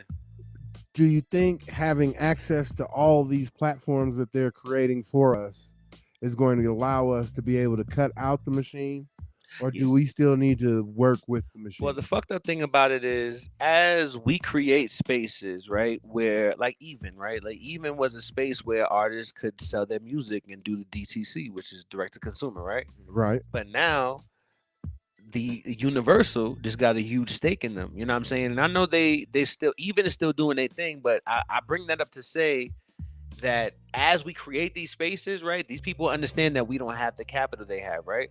So they're like, all right, they have a great idea over there. Let's slowly but surely move in and take it over. And that's what they do. They've always. So I think it'll help us, but the problem is because the difference in monetary value is so different from where they are and where we are. Sometimes we end up selling our things before they get to the point of putting us in the same space as them. You know what I'm saying? But they understand that they have the capital to take it there, and we don't have the capital nor patience to wait sometimes, which I think I understand it. I get the reason why people sell, but it's like sometimes I just wish people would wait and lock in, because if we just waited and built these things up, we could be up there having the same power as some of these other people.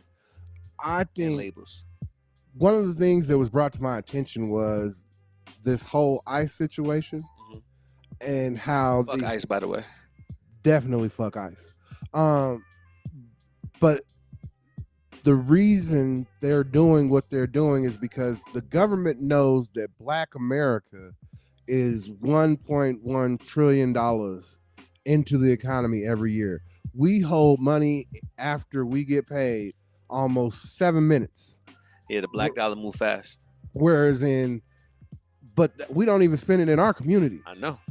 Whereas in the Mexican community keeps the dollar in their community almost 30 days. So you can't count on that money when it comes to the industry. And that's one of their issues when it comes to the government right now. Word. It has nothing to do with what they say it is. It's all about the dollar bill, y'all. Facts. And it's the same thing with the Asian community. The Asian community keeps money in their community almost 30 days. So I say this. So it's like we have the ability to use these technologies. Greenwood. That's what they want to.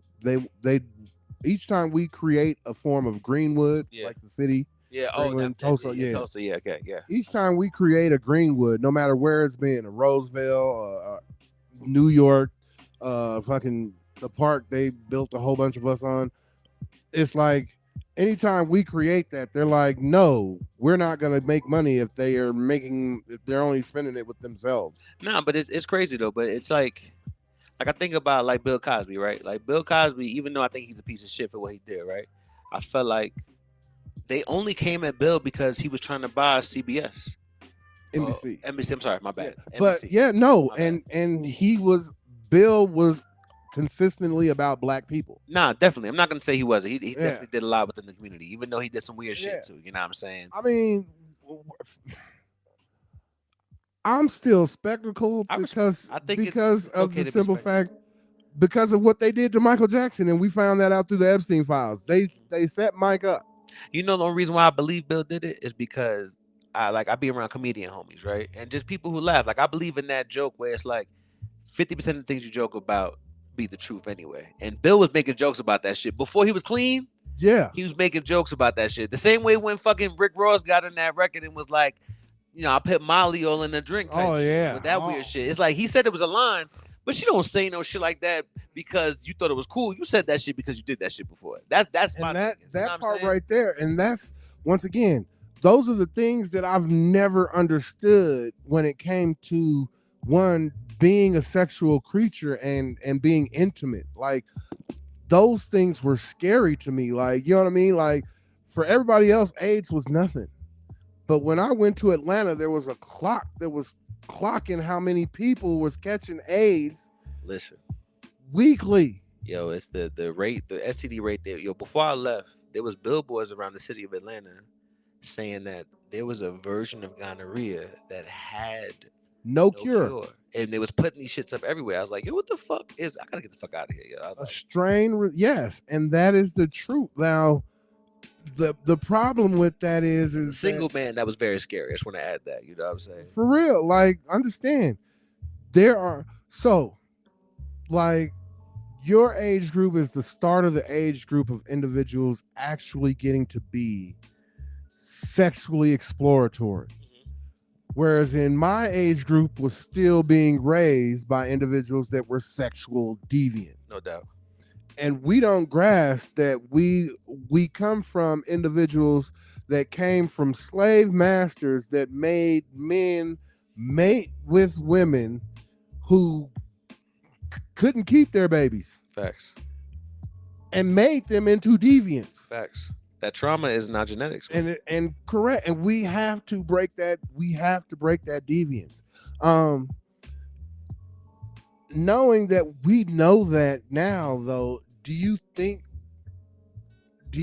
males are going to pay closer attention and be respectful of the exploratory? Because you got all these people making judgment. Oh, they're too sensitive, and oh, they're being able to find yourself sexually is what we're all supposed to be able to do. But we were like, my age group was threatened. You better go out there and get you some pussy. You know what I mean? Like, you got people making jokes where their friends are hanging out playing video games together, and their dad is like, here's some money. Go out there and find some hoes. Like I feel like this. It's like I feel like it's like my little brother is younger than me. He has friends. He's just turned 15, right? Gotcha. So he got friends. He got trans friends. He got gay friends. You know what I'm saying? He got bi friends, and I love that I know that the shit is gonna be over soon. Like this feeling, This whole conversation. this whole conversation of us not being accepting of people and their wishes and the people they love and I hope so.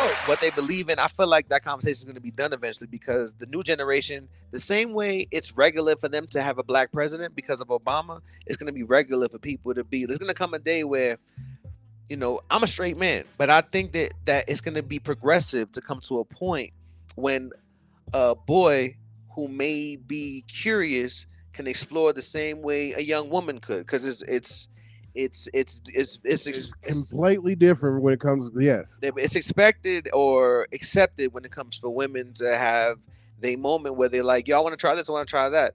And I don't want to shun anybody for feeling like, yo, I love this thing or I think I like this thing and wanting to go try it. Like I got family members in the LGBTQ community and we I all do. support it. So my whole thing is like, love who you love, be who you are loud, don't hold that shit in. And the people who try to put them down for it, fuck you. My son's mother um went to prison chasing a female who was with the guy. Mhm. And I don't think a lot of them understand that sometimes you have to look at the situation and go, that person is just exploring themselves. Yeah.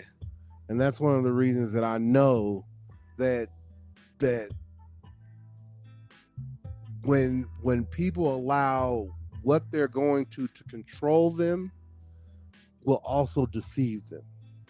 And it's sad to know that one thing caused that issue, and still to this day there are people that run into that same issue. Like you have so-called studly girls that believe that they're turning out a straight girl, and it's like, no, women have always been able to be sexually exploratory. Now guys just now reaching that whole little platform and all of that, whatever.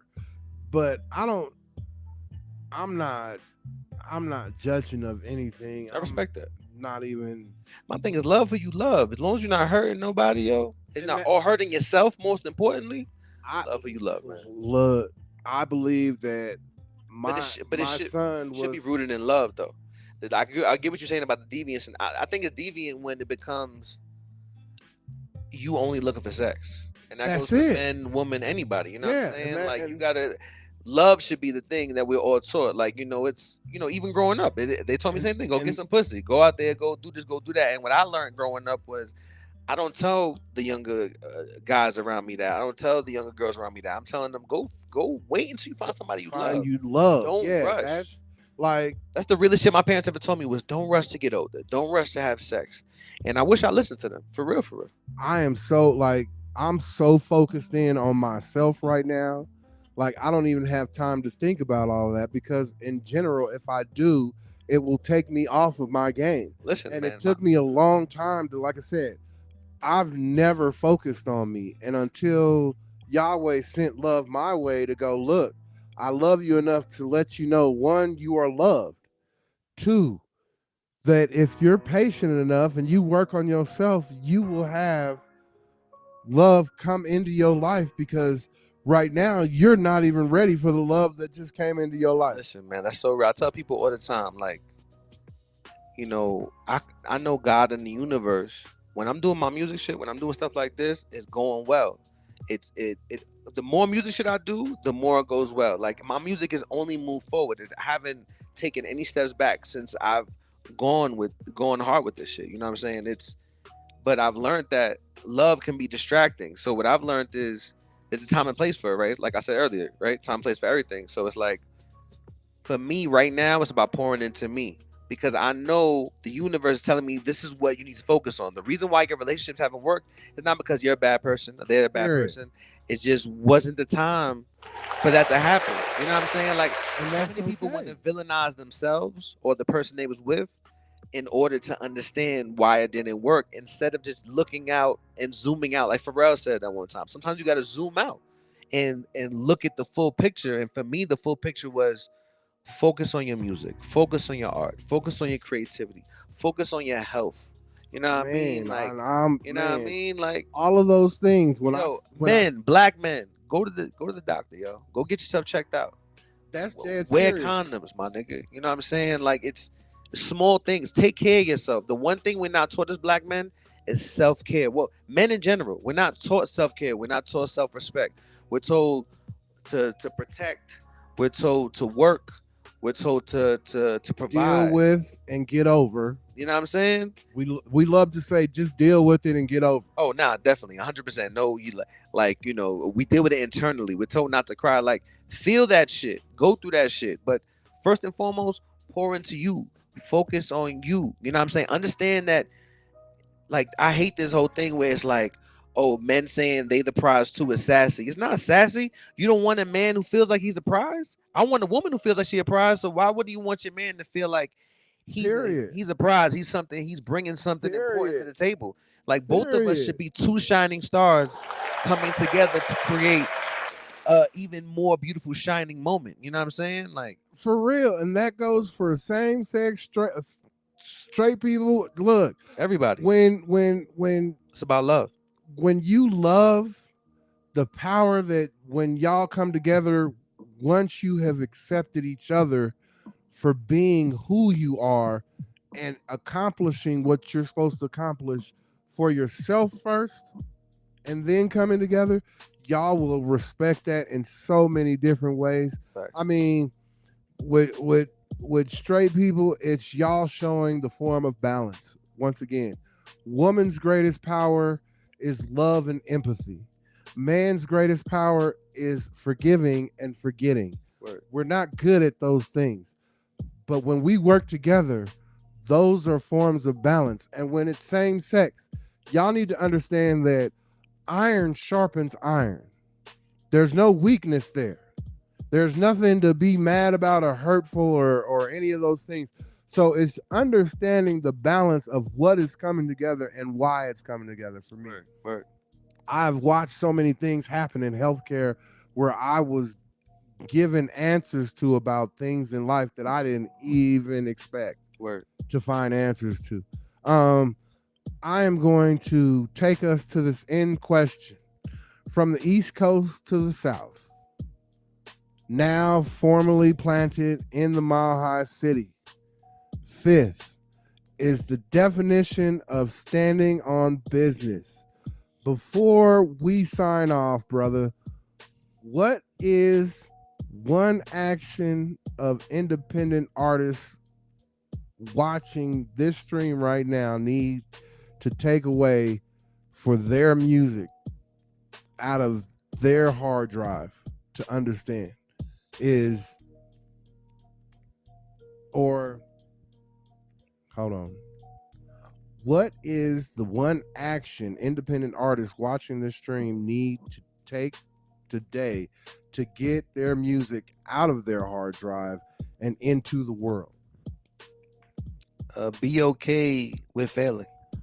Be okay with people not playing the record sometimes. Be okay with the fact that you may love it and somebody else may not. Just make sure you love it.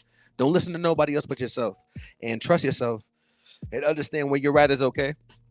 I cannot believe how you just be answering some of these same questions the same way I would answer. Nah, everybody has a starting point. You got to start somewhere, bro. Like you got to put it out. I tell people all the time, like when I talk to people younger than me, put the fucking music out. If I could go back and redo it all again, you know, I've recorded hundreds of songs, right? I probably got about like 20, 30 songs online. You know what I mean? And I could have way more records online if I just shot the shot. You know what I'm saying? Take the shot. Go out there, put yourself out there. Don't be afraid. Don't be afraid to be cringe. fail. Like, Marketing man. isn't cringe. Perfect example. People, I used to be afraid of posting all the time. Like, are you afraid of seeing that billboard on the side of the highway every day? That's all you're doing is putting up a billboard for your music. Are you mad at seeing that commercial every day? Well, they happy to be making money. You know what I'm saying? They gonna put that shit in your face. Put your music in people's faces. Put yourself in people's faces. Be yourself. You know what I'm saying? Stop overthinking it. You know what I'm saying? Stop letting other people decide when you're ready. You know when you're ready, and you'll understand if you need to grow. Also, don't get caught up in people telling you nice around you, because that'll put you in a space where you can't grow no more. You know what I'm saying? Don't make people feel like you so nice that you can't get better. You know what I'm saying? There's always room to grow. There's always room to be better. There's always room to change as well. You don't got to be the same artist forever. If you want to wake up tomorrow and do some fucking punk rock rap, do that shit. You want to wake up tomorrow and do some EDM, do it. Whatever your artistic self is telling you to be, do it. Put it out there. Stick with it. You know what I'm saying? Just don't jump around. You know, find something, stick with it, and go hard with it. You know what I'm saying? Don't find yourself here, there. You know what I'm saying? Like anchor yourself into something and stick with that thing, but also don't be afraid to evolve within that thing you're doing. And most importantly, put that fucking music out. Put it out. Put it out now. Put it out yesterday. Hot damn. This has been such a fucking excellent conversation. I could man. keep going with That you. goes Like, both ways, man. For real, man. this is man, this has been some powerful conversation for real. Like, No doubt, man. For real. I want to thank you. Honestly, right now, this is going to be a season finale until the end of August. No doubt. I have a lot going on right now, and I do want to be able to focus on it. At the same time, I want to come back with a whole lot more great. Well, anytime you want me back, bro, I'll come back. I'm putting out an album this year. Downpour will be coming out this year. I've been working on it for a long time. But I promise y'all, it'll be out this year. I'm really excited about it. Just in that last process of getting these last couple songs mixed, mastered, getting shit right, being in a new state, new place, new engineers, new studios. You know, it's putting the puzzle pieces together. You know what I'm saying? I got the love out here. I got the support. It's, money, time, effort, but it's fucking coming, and I'm excited, and I'll be back, man, whenever. You are a brilliant fucking artist. I really appreciate Great that, man. fucking man. Thank you, man, for real. Like everything that we have discussed today, like I am truly humbled and blessed that you have given me the opportunity to have a conversation with you today. Everybody, this is Black Conscious Convo. This is where conversation rules the nation. Action speaks louder than words. I will see y'all again back in end of August. Word. But until then, stay black, stay conscious, and keep up the convo. I just want to say, Fifth Lettah. Look for me on anything. Go stream the music. It's 5THLETTAH. I'm happy to be here. It's one of the best conversations I've had. This is the best Denver interview I've done so far. You know what I'm saying? Also my first Denver interview. So I'm happy this was the first one. It was such a good one. You know what I'm saying? I'm happy I got to have a conversation with an educated black man who is working hard to put out conscious conversations, which is so important. You know what I'm saying? Like, we are alive. I've been wanting to have a conversation like this in the interview. So thank you for giving me the time to express myself in this way. Thanks for asking those type of questions. I can't wait to clip this shit up and put it out there and for people to see it. You know what I'm saying? I had a great time, man. Thank you, man. I hope to be back again. Man, I was just about to say if there was anything that you wanted to say, but you didn't. You plugged it yourself. You plugged yourself. I want you to plug yourself. Once again, stay black, stay conscious, and keep up the convo, y'all. Black Conscious Convo. Have a great evening, y'all. Peace, peace.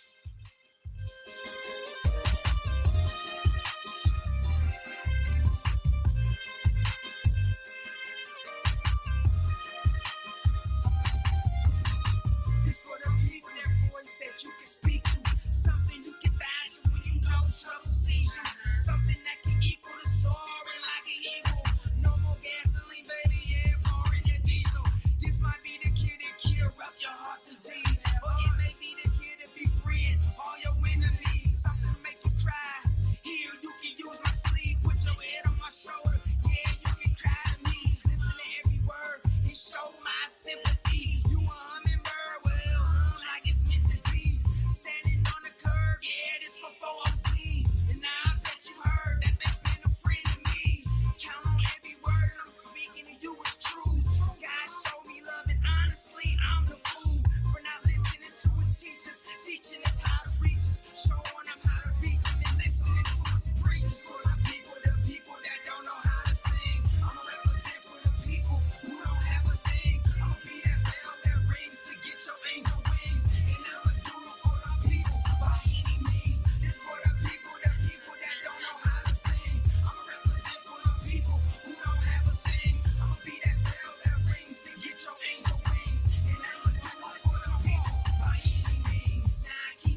It's the cure right here. It's the cure of cancer. I found it. I found it.